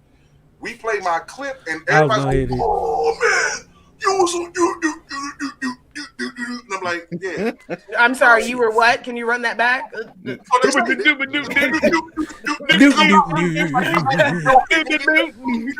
like, yeah, man. It's a good song. Yeah, you know what I'm saying? While you playing, we finna make that the song. While you was doing. Then all we gotta do is feature Jacquees, because he gonna do the remix anyway. So we get Jacquees on it. Then you got to throw this line. Then you got to throw this line. Party got a party. Yep. Yeah. Party got a party. And I get the TikTok dance going. We gonna get that TikTok dance. And then hit it with Blambo. And then just walk. That's it. Blambo, bitch. But on the positive note, I tell people all the time, it's just what happens when you go to these things, and I just laugh. I tell people, I don't need to be behind a desk charge you $20 and take a picture. Fuck that. How about we take your $20 and show you how you can get on the mega bus and go do shit and make $2,000 for that day? Come on, mega bus. Mega bus. I like get niggas where they need to go since 1962. Man, listen. Peter Pan, y'all better learn. Peter Pan got a sweet deal. Every time you get on, they give you $1 back. No matter what their price is, you're going to get $1 back. I got almost like $200 in my account because of Peter Pan, man. I've been rolling with them for like 2-3 years straight. Never late. Never go crazy. They always give me taken care of it. If they fuck up, they pay you back. So I'll be endorsing Peter Pan when I get to the next level. Oh my god! And let me tell you, thanks to Curtis and my man Tim Craggett, I'm going to design classes for people to start. That let's say they want to learn stuff. Because I can tell people, they say they want to learn, they want to try something new. Like I told the girl the other day, she's already taking acting classes. I said, not to knock who you with, but what's the thing? So she said, what's trying to get us there? I said, let me tell you something. I don't develop people. I train. It's like when you get to the NFL, ain't nobody gonna develop you into a wide receiver. Right. They're gonna train you into this. You gotta be already on that level. Right. And that's why I try to get people to understand. I said, it's not I'm knocking you. I said, listen to what I said that I did day one. Me and the guy talked on the phone after reading his advertisement on Craigslist, and I was telling my boy in my band, we did all the reality shows, we did the Apollo. I said, hey man, why don't we just do like LL and Queen Latifah and Jamie Foxx? Because they all had movies that came out that were well promoted, but the movie sucked, but the songs last. And I said, yo, why don't we just get our shit on soundtrack? See, every time I'm thinking of some shit, I'm like, let's go. But what he didn't remember was I had Lenny Kravitz manager, Cher's manager, Shanice's mother, called my house. Silk, all because the guy that we was working with that was supposed to be a promoter wanted us to work at this nightclub. I went to all the CDs and called all the booking agents. And that's how I got Randy Macho Man Savage's manager. I got Morris Day at the time. All of them calling my house. I learned how Lenny Kravitz worked. I even learned that Cher has a 60-year fucking stage fright problem. She can't go nowhere without a 20-piece ensemble. So if you don't have a place for Come Big on, Bad diva. right? That sound like Candy so bad. I don't know why. Whoa! Hers is 100, but 100 piece. I would not be that dramatic. But that's the thing. And I learned that again. And I say that because, again, it's an opportunity. But we went, we did it. And the next thing I know, here we are. You know what I'm saying? And that's why I tell everybody, you'd be surprised how this stuff works. But I tell everybody the inside tips on how to function. And that's why I was telling him. So Tim's going to help me put that together. Because I said, day one, I went to that man's house, big ass sword, dressed all black, glasses on. The contact swirling. I didn't know nothing about cosplay and all that shit. I just went in with what I thought I should do. That's all I did. I just went with what I thought I'd do. So that's me day one. So I tell people, why you won't come to the door half-ass? Take yoga, do Pilates, do some ceramics, do something like that. Go do some pottery classes. But when it comes to entertainment, you got to come in. All the way in. Even if you fuck up on day one, you got to come in. Like, even I tell people, go to karaoke, go to open mic, do something. You know what I'm saying? That's getting your feet wet. But when you got a chance to go to somebody that's working, shut the fuck up, sit down, do what the fuck you do best, and walk the fuck out with pride. That's all you can do. You can't afford I like this man's energy. David the Old Oliver. I'm done, man. Y'all have One more question. Did you ever listen to Macho Man's rap album? Yes, brother. Oh yeah. That was my shit, man. Oh yeah, man. Power, man. Come on, tell you, Tower Power. No, Miss Elizabeth and I. Oh yeah. Look here, brother. What you gonna do when the Hawks do one round on you? I'm telling you, brother, with the 24 pythons, you can't beat it, brother. It's Slim Jim crack-a-lackin'. I'd still listen to that over the Rock. What? Yeah, I don't want to hear it's about drive. It's about I'm good. No, but the Macho Man's album was really much like dissing Hulk Hogan. A lot of songs were like Hulk Hogan diss tracks. Oh yeah, Hogan, you's a bitch ass motherfucker. I'ma snap you in your neck like a Slim Jim bitch. And he really didn't like it. He hated Hulk Hogan. I don't remember the Attitude Era doing anything like that. This was post Attitude Era. This was even wrestling. I know they're not a part of the Attitude Era, but I'm just how great would it have been if D-Generation X had made a mixtape about the NWO. What? That would have been fucking amazing. China would have been the Nicki Minaj at a group. This would have been cute. Right. Man. Yeah. David the Old Oliver. Tell everybody where they can find you. I'm sorry. Hold on a second, brother. I'm sorry. This thing just went out on me. I was like, let me make sure I get it connected. Hold on 1 second so I can hear y'all clear. I hate not being able to hear folks. And boop. Give me 1 second. All right, yeah. Really it's all about the branding. I tell people I keep the same thing, my DJ name, dance name, where I'm at on Instagram, Facebook, and soon will be this website's David THEOH. You know, I am a word, not a letter, so I'm David. Oh, yeah. Oh no, he didn't. Oh yes, the fuck he did. Oh shit. Oh my fucking goodness. It's David the fucking And then also, if you guys want to come into the program called Fan of the Stardom, I have a team of people that we come together, we do the different panels, or we come to your lives or whatever, and we talk about things like how to get your career or business started with entertainment and or just regular small businesses. Because we find that people don't have a lot of resources, but you spend thousands of dollars trying to go to these places and do stuff quick. And I'm like, take what you guys love about Saturday morning cartoons, anime, martial arts, because I meet so many wonderful, talented people, and I just be fascinated. And for years, I didn't want to be an acting coach or none of that shit. Let me be honest with you. But it wasn't until Corey Morgan and Enrique Hernandez sat me down one day. Corey saw what happened at News Channel 9, how he got all that love. An entire news building of news legends came chasing him down because he was dressed as Falcon. Yeah.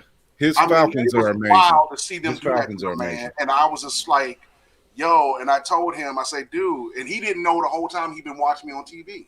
I said, Corey, I've been trying to get the information away for everybody, man. None of the people that's fucking with you, they listen. They all want to keep me a secret. And I'm like, I don't understand. I'm trying to give it to everybody. I ain't even trying to charge. For real. I just want everybody to benefit. So that's why I created Fan of the Stardom and, just go to different people's things. And like BlurredCon was our place that just gave me a shot because just like Candy, the girl Ashley who runs it said the same thing. She didn't realize I was here less than 10 minutes from where she worked at. And I was like, yeah, I'm right here. What are you talking about? I'm Dave. It's Dave. But we weren't expecting it. It was a soft opening, but the entire room was wall-to-wall people sitting on the floor holding the wall up, and we didn't know they were turning people away at the door. We had no clue. And it was the first time out, and I didn't know, and everybody was stressed because they're not public speakers like that. They do panels, but, for this time when they work with me, they got to be out in front. And it was just crazy to watch the reaction that they had, the reaction that the audience had. And it was just like for the last 2 years, we've been running it even with COVID. We've just been doing it. We were at Afropunk thanks to BlurredCon. We did Afropunk. You know what I'm saying? Afropunk was kind of cool. They kind of, the promotion once again, but COVID kind of threw everybody. Yeah, I got to go. It was amazing. I'm sorry, this thing's not. I can't hear you. You got to go when? I said I got to go to Afropunk pre-COVID, like 2019. I went in Brooklyn. It was amazing. Damn, so you went when I was supposed to go because that was the year. Oh my God. It was like really walking into Wakanda. I was like, these are my people. And everybody was very much dressed up in different costumes. That's all I was going for. I was like, I want to dress up in some type of hippie-esque costume and I want to live my best life. It was amazing. And what you probably didn't know, 20 minutes down the street, not even 20 minutes, I want to say maybe a 5-10 minute difference, the Michael Jackson celebration with Spike Lee was going on. Wild. Yeah, that's how I did that day. It's a small world. Very small. I was getting chopped cheese, and he was over there. Chopped cheese. I tell everybody, you'd be surprised. Again, I don't know. I can't really attest to it. I just like he said, he figured it out. I don't even tell people. I'm surprised he figured out in less than 2 days what the fuck I actually do. It's laughable to me now. I'm laughing like, damn, how the fuck he figure it out? Nobody else gets it. That's because he leaned into the computer and he was like, shit. These glasses just ain't for show. I mean, I researched. He's like 5 minutes and I'll have his whole records. What you say? Like, Jesus Jewish? Yeah, I can get this. But let me ask you a question. How hard was it to find stuff that I didn't put up? Yeah, it's a bit of a challenge. Because I keep telling people, I'm your ghost, your friendly neighborhood loud foul mouth. I'll be right there all the time. I don't say shit. I just look at you in your face like, It was David all along. It was that ruining everything. David all along. Right? You know what I'm saying? Because if I tell you how I met most of the people, y'all want to really laugh. Like, I'm surprised he didn't pull up the thing with my man from Sean Ringo, the dude from Luke Cage. He's my advisor. He played Sugar on Luke Cage, if y'all remember it properly. He's my advisor. He's now on Family Business on BET, and he was playing one of the prison guards on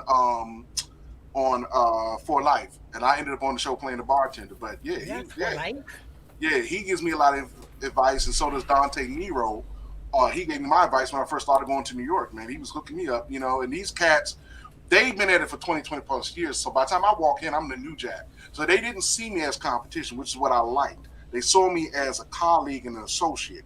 And that's why I tell people, you got to prove yourself when you get to a certain level. You can't just come in flipping your lips and talking all that shit and then 5 minutes later flip the script. No, you got to stay on task and show yourself and let them see you and let them step in your space. And, it's just a great thing. And that's why I say these opportunities come from just talking to these people, saying, you know what, I would really like to meet such and such. Okay. And the next thing I know, I'm down in the studio at HBO. I'm still fascinated. I'm at ABC. That's a while. I saw Marvel Agents of S.H.I.E.L.D. being developed before it was released. I'm sitting there like, fuck. Shit. We don't talk about Bruno. Right? Right? Oh! That's the thing that was missing, Chris. I forgot to send that to you last night. What's that? I knew it, but I thought it would be braggadocious if I sent it to you because I just showed it to my student because she loves that show, the cartoon Encanto. Yeah, it's she brought that to class, right?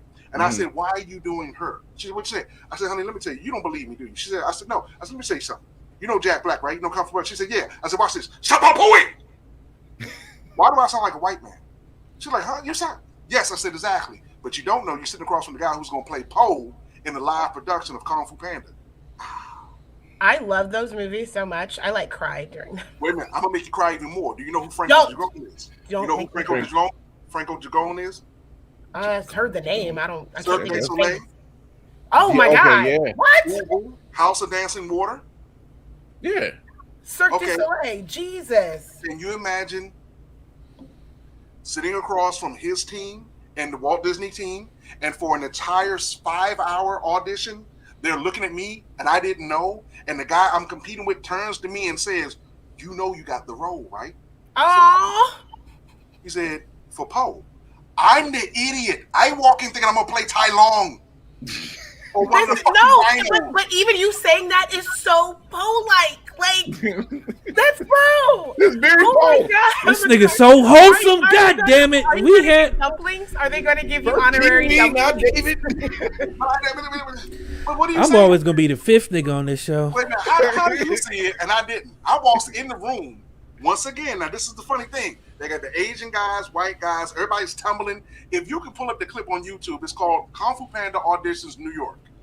You'll see the people tumbling and everything, and all you're gonna see me do is the thing I know how to do best: dance and just be stupid and loud. That's the character, though. That's the character, though.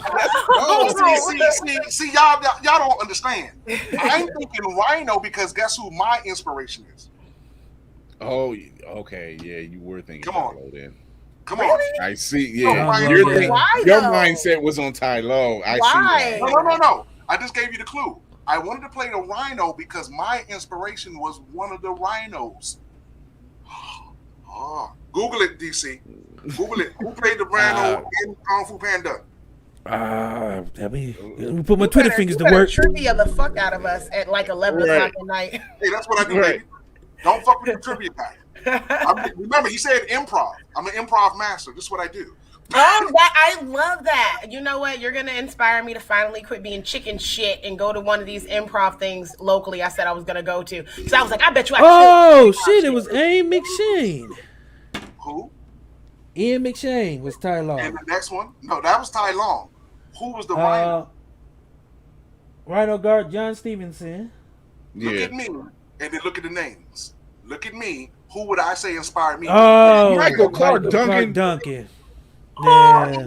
Fucking hero, man. I'm gonna cry. My motherfucking hero. Huh? My motherfucking hero. I love that so much. And I love that you go in thinking about your hero, all to still get through. Yeah, you're right. I'm gonna cry.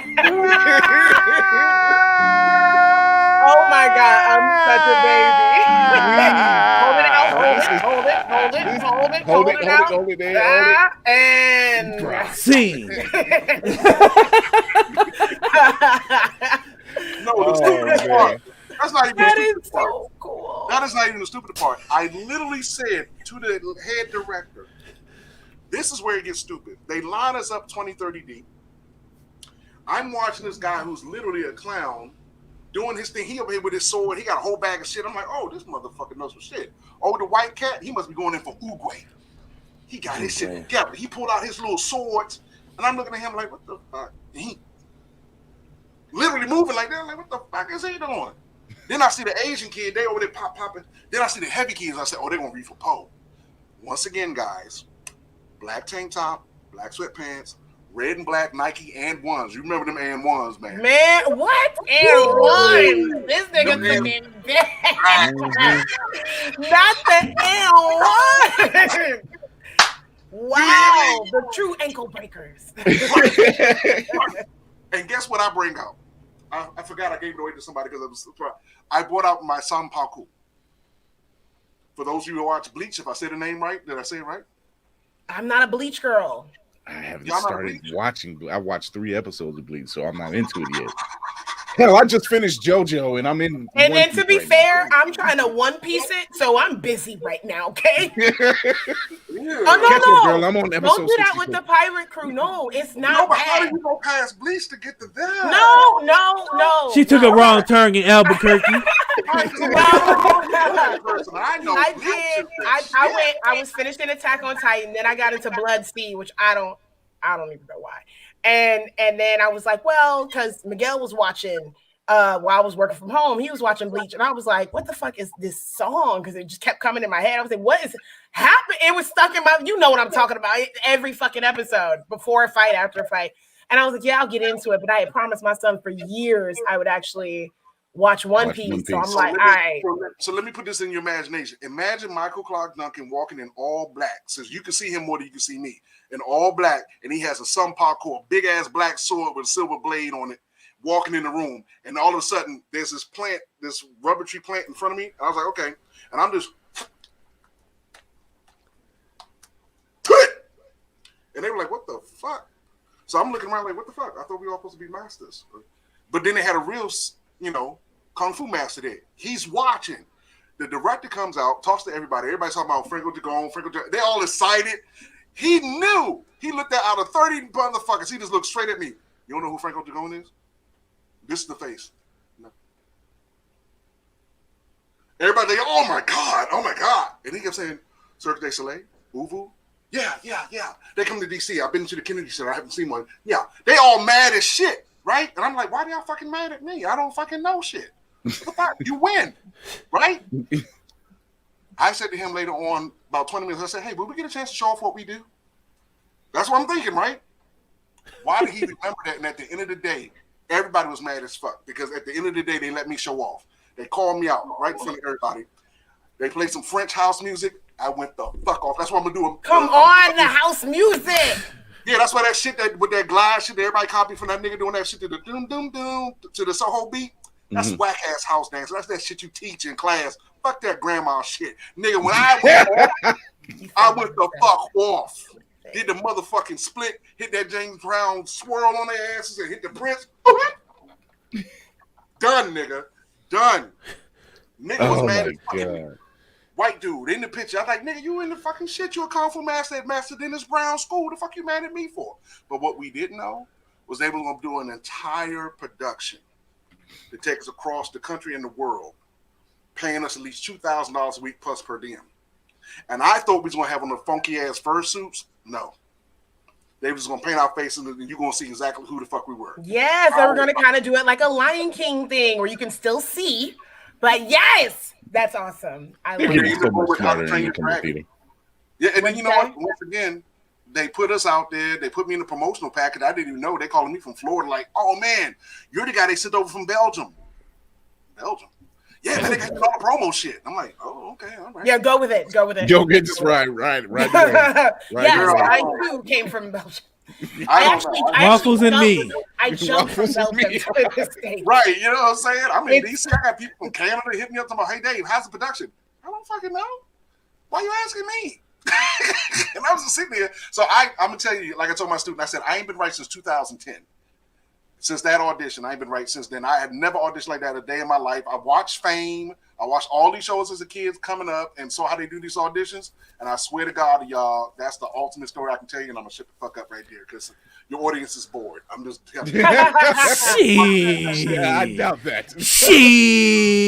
Somebody will listen to this whole thing, cleaning their house, driving, doing whatever. Yeah. They're not going to be bored. Oh, Blambo 5000. Blambo 5000. Candy, where can they find you? Sounds like the craziest sex toy, the Blammo.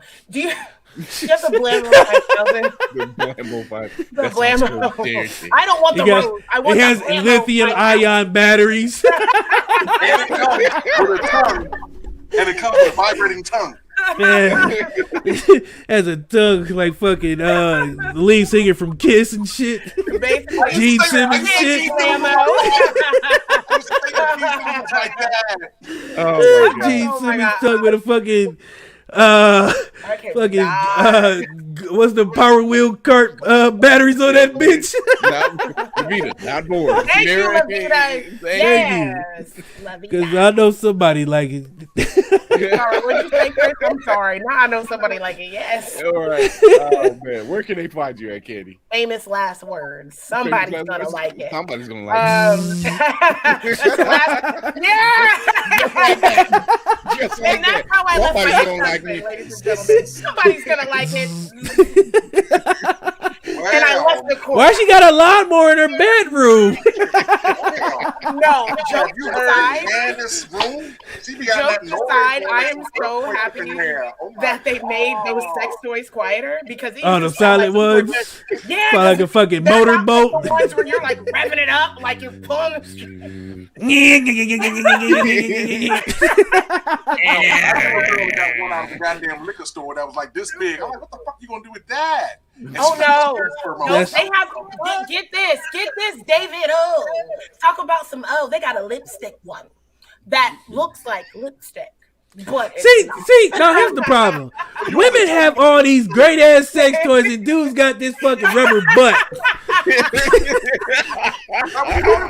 because y'all don't care. We care about the extent of Dude, y'all. and fucking flashlights and shit. You can't. Y'all don't care.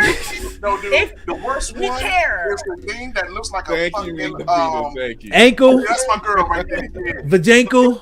Vajankle, right? You need to get on because she used to do house music and sings, and now she's crossing over to acting. So that's another one right there. That's another piece right there. But no, the worst toy Janko. for a man. I found this in a sex shop a long time ago. It looked like a toilet paper with ridges, and it had a little vibrating thing on the tip for your nuts. I was like, "What the fuck is Fuck. this?" He said, "Like putting your thing in a woman's asshole." What woman No. asshole? He said, "What the fuck is this?" And I'll take two. Thank you. Bring me Wrap him up.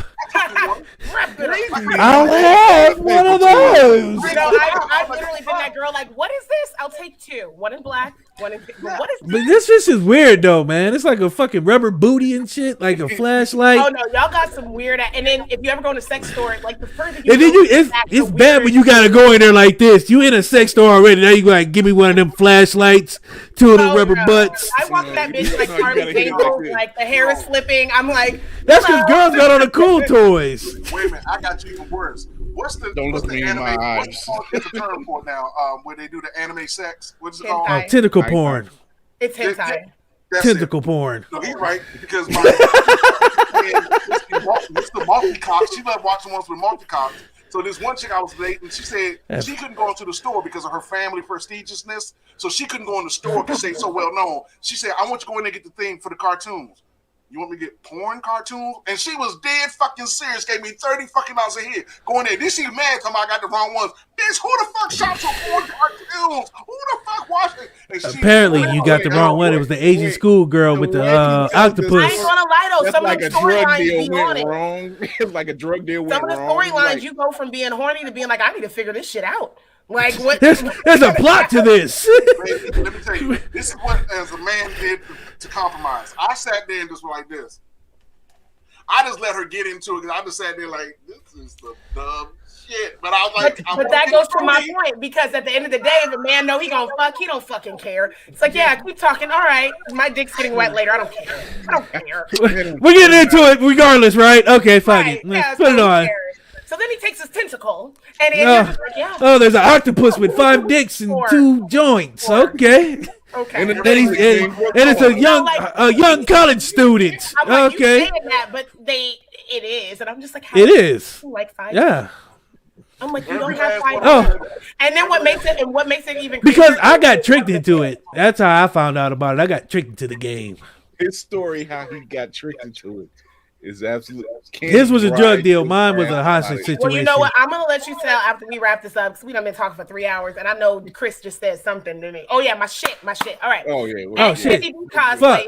It's gonna be heavy on the cosplay this month. I'm not playing y'all. I'm done with memes. I promise. I'm done. Is she Okay? itching again? I'm not. It's hot. So I'm going to be better. I have some stuff lined up. I promise y'all, it's gonna be good. 50 and memes later.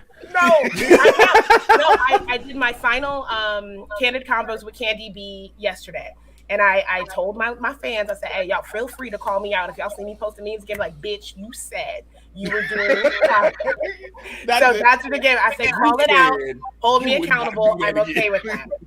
But I'm taking a break because I have to finish the Princess Tea Party launch. I have events that I'm getting into. So you go to the link tree on my page and you'll see the charities I support, my separate pages like the Tickety Talks, the Book of Faces, all that stuff.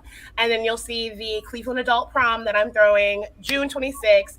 Theme is for the 99 into the 2000. It's going to be a sophisticated, ratchet, good ass time. We're going to make sure that coronavirus and all the rest of that stuff does not take us out the game. So make sure that you guys are here for that. And that's pretty much, all I got going on. All right. DC. 5 means later. What was I supposed to be saying? I can stop anytime I want, DC. I told you that. Told you that. And that's the same thing the crackhead said to his family 10 years ago. Shit. What New York say? You think I give a fuck? I don't need this shit. We get off here, it's gonna be 2 beams going up. They're gonna be loaded. You're never too old, you're never too young. I'm gonna text her. I'm like, Brandy, you promise. We talked about this. It's so hard because I start my That's day. that's what she said. I'm about to go watch Patrice O'Neal Elephant in the Room now because I just got to see it again. I recommend it. You watch hentai. That too. Well, it's pretty much the same thing when you're watching Patrice O'Neal. It's pretty much the same thing. You get ups and downs, laughs and joys, salmon with fish, honey, And honey. a little white baby on a keychain. It's so jam packed, man. You guys gotta watch it. You can catch us. Season 5 starts for What the Shit tomorrow. We are doing a different thing for this season of season 5. We are giving people an opportunity to be a guest host all season long. Cute. So if you want to come up, you got a chance to come up. No questions asked. We don't care what you do. Come on, be a guest host. Kick it with us. Enjoy the party. All season 5. So it's not just like one day. It's every episode from now until May. We are doing a special guest host if we can. If not, we're going to do what we do regardless. But season 5 starts tomorrow. What the shit? We have venting space, sex, mayhem, and mental stability. So that starts tomorrow with our first guest host. And we have no giveaways tomorrow. So, but we are going to be playing Damn How Old Are You? Which I love the game. Which I Yeah, I like that. I'm in love with this game. So Instagram, it is What the Shit _podcast. My personal is Darius DC Chambers, all one word. On Facebook, we are What the Stuff because Mark Zuckerberg don't want us to be the shit. We got beef with YouTube, it's WTS Podcast. We are also on Twitch, WTS Podcast, all one word. iHeart, New York, Baltimore. There's no place we aren't right now. So I'm definitely gonna be tapping in with David now because I am following you from both pages. Yeah. Oh yeah. Not a problem. I definitely want to tap in on all that you are doing. I want to be in the room where it happens. To quote my guy from Hamilton. Definitely. Quote my guy Aaron Burr. That's pretty much the only thing he ever did good was be in the room where it happened. But that's another story for another time, children. Exactly. I'm gonna sign off. Candy's gonna go send a meme. We're gonna watch Shrimp What? Fish. I'm not. I'm better now. She's itching. I'm better now. I haven't watched the meme in 2 hours and 50 minutes. That is the most broken laugh. It's so maniacal. I'm better now. I can tell them to laugh and believe me. Now I have to prove a point. I'm not good. She said no. I'm better now. Oh my god. This is how people relapse. That's because now I feel like I gotta go back. I gotta feel better about myself. But you know I'm what? sorry. You slow it I'm down. sorry. Before you post somebody else's meme, try to make your own first. That'll slow you It's down. still gonna be a meme. She's gonna I put need five. no. He's right because I need to like put my little because I did one and I didn't put my little name on it or watermark like people do.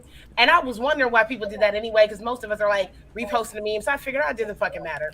And then the person that reposted it, they not only reposted it and then they didn't do the no credit thing, which normally I don't care. But I was like, I feel the way this morning. And what made it even worse, I shit you not, what they wrote was similar to my caption on Facebook. And I'm like, I know you follow me on Facebook and IG. Why the fuck would it? But then I just took it. I said, that just means I got the juice. That's all. And I'm just going to. That's all it is. That's it. I mean, I was like, why? Because they got a big following. So I was like, why would you do that to me? And you know me. Why would you do that? And I was like, you know what? Because I'll tell you why. Beyonce's And we had this. minute. We had this conversation on what the shit. It's called taking the juice. See, what happened was they might have a bigger following, but you were a bigger creative. So I seen a lot of posts that I've made get reposted with not even. It was kind of word for word. So that made me feel good because I was like, damn, I'm doing something right. If you I'm glad stealing you my felt good shit, because I felt like very much Soldier Boy. Like that nigga stole my shit word for word, bar for bar. I definitely felt Drake? like but then that's how I felt. I love that video. Like, you were trying to do business and stuff with me before, so I'm like, you know what? Again, that just means the package I already got is on it. So I was like, that's all what right, I'm saying. it's just more confirmation. I need to keep doing some other shit. That's when it's really hurt. Wait till they steal your entire show in your fucking face. I've seen it. I had people do that to me when I was performing live, and next thing I know, my friends with me talking about they thinking I'm being arrogant. I'm like, no, they just stole our whole show. They stole our whole concept. I was trying not to be like when I started the whole guest thing. I put it on live. Now I see a whole bunch of other podcasts like, yeah, we're doing guest for guest, and I'm like, damn, I feel good. I might have reinvented the wheel, but wasn't nobody else doing guest for guest on their episodes for a whole, you know what I'm saying, maybe a month. I'm doing a whole season, and now everybody guest for guest. Come on, be a guest host. I'm like, shit. My little 2-year ass is out here making motherfuckers step their game up. You're not lying, because whether somebody got 2 million followers on a podcast or 2 followers, some people really act like they can't have nobody on their podcast. Yeah, and now all of a sudden they putting everybody on. It's a podcast, boo. Thank you so much, Levita. Really appreciate it. Thank you. We'll be here all week, literally. She actually wanted people to convince me to start doing my lives because I would always press the team to come on, and I felt like because I was around the wrong kind of people that's trying to humble me when I didn't need to be because they try to say I'm showing off. I'm like, how the fuck am I showing off if we from the same not dim your goddamn light. dirt? Yes. Yeah, but that's what I'm saying, man, because I'm thinking that they understand we from the same goddamn dirt. It's not showing off. If your day is going down the street to the 7-Eleven and my day is going down to ABC, how the fuck? It's my day, it's your day. You know what I'm saying? Here's the problem. Like I said to the guy last night about the game, I said, dude, it ain't hit me yet. It still ain't real. I'm still looking at it like, did I do a fake voiceover or some shit? Did somebody steal my voice? But to see my face moving, bruh, that shit is like, come on. It does something. Haters gonna hate, man. Right? And she told me, like, no, you carry the whole show by yourself with your stories alone. My manager said the same thing because they wanted to introduce me to Godfrey and get on these different morning shows. I'm like, all right. I'm like my boy Tim said, why wait for the credibility to come when you got enough credibility already established? Yes, that's why I sir. say to anybody, y'all got enough credibility, man. Fuck these motherfuckers. They do. It's Come them on, too. come on with the main. See, when someone say MAYNE, they mean It feels different. No. It feels different. This is DC. That's where Terrence Howard got it from. Is Man. Man. like Main Street, Man. but it's Main. It's real quick. It's like Come on, Not man. all of the A. it's 5 A's at least. You gotta put it Main. I counted 6 the first time, but I let There's you no Y in slide. that. See, you on problem. It ain't buying. It ain't buying. You won't put a Y in there. There ain't no Y in there, man. Yes, you're right. I'm a little bougetto, so I definitely added a Y. She went to the good private school. No, it's not bougie. It's bougetto. Because my mama's bougie and my dad's ghetto. Did you hear TH in motherfucker? Motherfucker. MUF motherfucker. There's a CK in That's there. Bernie Mac. There's a CK in there. There is no Leroy down the Spell street. restaurant. I'm sorry, Patrice O'Neal again. Hey, David knows what I'm talking about when I do that restaurant thing. My dude, Patrice O'Neal, man. There's another joke he had on there. He's like, if they had a gun to my mom's head, I couldn't spell. He's like, spell restaurant. S-R-A ruined. There's a ruined in there somewhere. Spell banana. B-A-N-A. N-A. N-A. N-A. I'm sorry, Mom. Mom, look at me. Send me a couple pictures and a video. I'm gonna make a meme for you. Oh, there you go, Oh, Brandon. say less. Yeah, look, I'm about to flood you with pictures. Say less. Not memes. Regular pictures, not memes. Let's do it. We gotta do it. Matter of fact, you can find me, Chris.Fury1 find me. on IG, Chris Fury1 on TikTok, where I give motivational Mondays every Monday, and now I'm starting to do comic book reviews and character reviews. You can also follow me on Yay, the Chris! IG channel. I'm not Finally. I have you been can asking follow- him forever to do 3 that. years I'm like, later. he's going to be a beast at that. The character reviews and all his big ass, big brain knowledge, your big ass head. Like I cannot wait. She says that like that's like I'm a. He got a motor. He got a motor. We got My head. Just don't lean forward. Don't lean forward. You see the circle in the emblem. Terry, You're covered. You're covered. You're covered. Your head to cover. That's not one eye. It's actually two. It was just so big you had to put it together. It's really 2 eyes. It's a company logo. Company logo. Listen. Pretty much. Listen.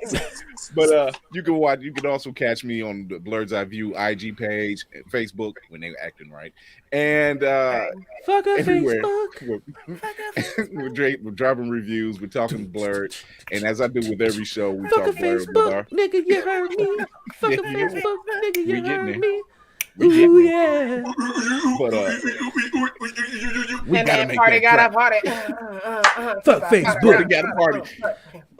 Blam. Fuck a Facebook. Fuck a Facebook. It's hard out here for a bit. Trying to get my shit on Facebook today. So like I end every show. Negroes. We want to thank our guest, David the Oliver, coming on. He is the man. I swear to God, he's the man, and we appreciate his. What is that move though?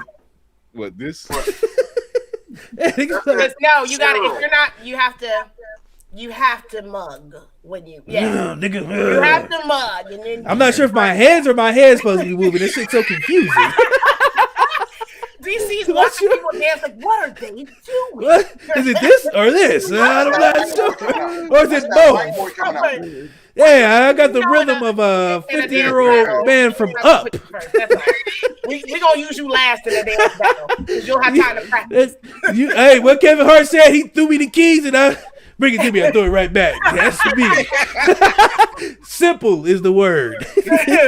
You try to get Chris Brown with it, nigga. I'm hit you. I want to buy Terry Crews, but that's another conversation. Oh, well, we will be having David back on. But like I end with every show, I want to thank our guest. David, Well, for coming I on. mean, you know, if you would like to be a guest host on What the Shit, you know, there's always room for No, you. baby. Like I tell everybody. No, it's your call, brother. I'm just in your world. I'm just a squirrel trying to get a nut. You know what I'm saying, player? Look, Got you.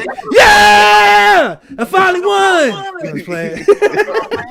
because I've been like I tell everybody, I'm with everybody that builds. You know what I'm saying? So whatever you Yes, build, sir. I'm always there, brother. So you know, That's what it's all I about. ain't one of these picky motherfuckers that got to be all like, I don't know. You know what I'm saying? You never know who will be the one, baby. Come Everybody's on, gonna be the man, I one. love You never know. Well, Like I told like you, I I got a lot of always people right end. now, they mad. My phone number would have rang 20 times, right? But because of what has happened, it won't ring. But I got like 30 comments since we've been on because they don't want to tell you what happened. I even got this one nigga still trolling after 2 years. Like, think I'm holding him back? Bruh, if I got so much time to hold you back, then why am I doing shit with people that you want to be with? Why am I doing stuff you want to do? But yeah, I'm holding you back. Ooh. See, that was a good petty flex on you. And on that note, I love a good wanna petty thank- flex. I want to thank our guest, David the Petty Oliver, Crocker. for showing him how Petty LaBelle. lack of petty he really Petty is. in the pips. Petty Pendergrass. Petty pain. Petty man, man. Petty. Petty LePew. No, you Petty gotta and stop butthead. it. Okay, yeah, come on, Chris, cut us off, won't man. stop. Because we won't stop. You know we won't fucking stop, man. Stop We us. know- look, we can't help it. No, you supposed to be the one to help us. Look, I'll be doing it anyway. That's the problem. You can't join in. You can't stop it. I'm about to hit some slow jams right as soon as we get off. I'm about to hit some Oh yeah. Ooh yeah. I love you. Come on over to my place. I Yeah. want to thank our guest, Oh my David God. Oliver, for coming on and Come showing on us- down. Get closer, baby. I know you make it feel real good. No, here's where our parents fuck this up, though. Because now here's some slow jams, and I'm like, I don't know whether to fuck this nigga or to clean. Yeah, Because of our yeah, parents. yeah. What am I doing? I'm confused now. Why am I hard while brooming? Do why Ma for a second said, I don't Yes, know I what I have the rhythm of Ed Asner from Up. Not even a young Ed Asner. It's like the right before the house went up in the air and he was with the walker. That's my rhythm All right, scale. we're done. We're done. Yeah. But like I end every show, I want to thank our guest, David the O Oliver, for coming on and giving us. Oh yeah. You gotta sit it. Oh, Oliver. Look, he was praying to the moon god back there. He was oh. He said, But, I love you. I want to thank you for coming and on. you know it's so true. much. Cause I a lot of game tonight. He gave a lot of game out tonight, and he still got a lot of game out to go to give out later on. So, but tune in. Why he do that though? He's safe. We trying to do Lenny Williams. You trying to do Lenny Williams? My dude Lenny, man, he carried them notes out like a motherfucker. I got one for you right here. Tender love. Oh yeah, Love so tender. Well, why play the outro when I got this going on? Baby, I'm confused because I want to grow up down so, and then I want to call a nigga. Confused. Yeah. Tender love. The love so tender. Hold on, babe. Can you come over? Can you bring this over? Bring this over. I don't know whether I want to clean or pop a volume. It was probably like bring the soap. Okay. Let me tell you right now, this is what I'll be doing when I was in college. It'd be DJ Retro Rock's Midnight Meltdown. I would have everybody going from 12 to 4 o'clock in the morning, baby. That's what I did. Let's go. You know what I'm saying? This is what I do. With your man, DJ Retro Yes, we are here every Tuesday. Every Tuesday. Tuesday. Oh, my bad. Yeah, okay. Every week? This is every day. Every week. We're every day, but this show is every week. All right, we're done. We're totally done. All right, let's get No out of pressure. here. We're done. Oh, from me, cause I love you, and I need you, and I love you. All right, let me get the people the tagline so we can get out of here. Sorry. Okay. So like we do every Tuesday. We'll be back every Tuesday with another talking blur about the stuff that they do that we love. And like I end every show, remember to educate yourself and others, entertain yourself and others, and most of all, encourage yourself and others. And on that, we're out.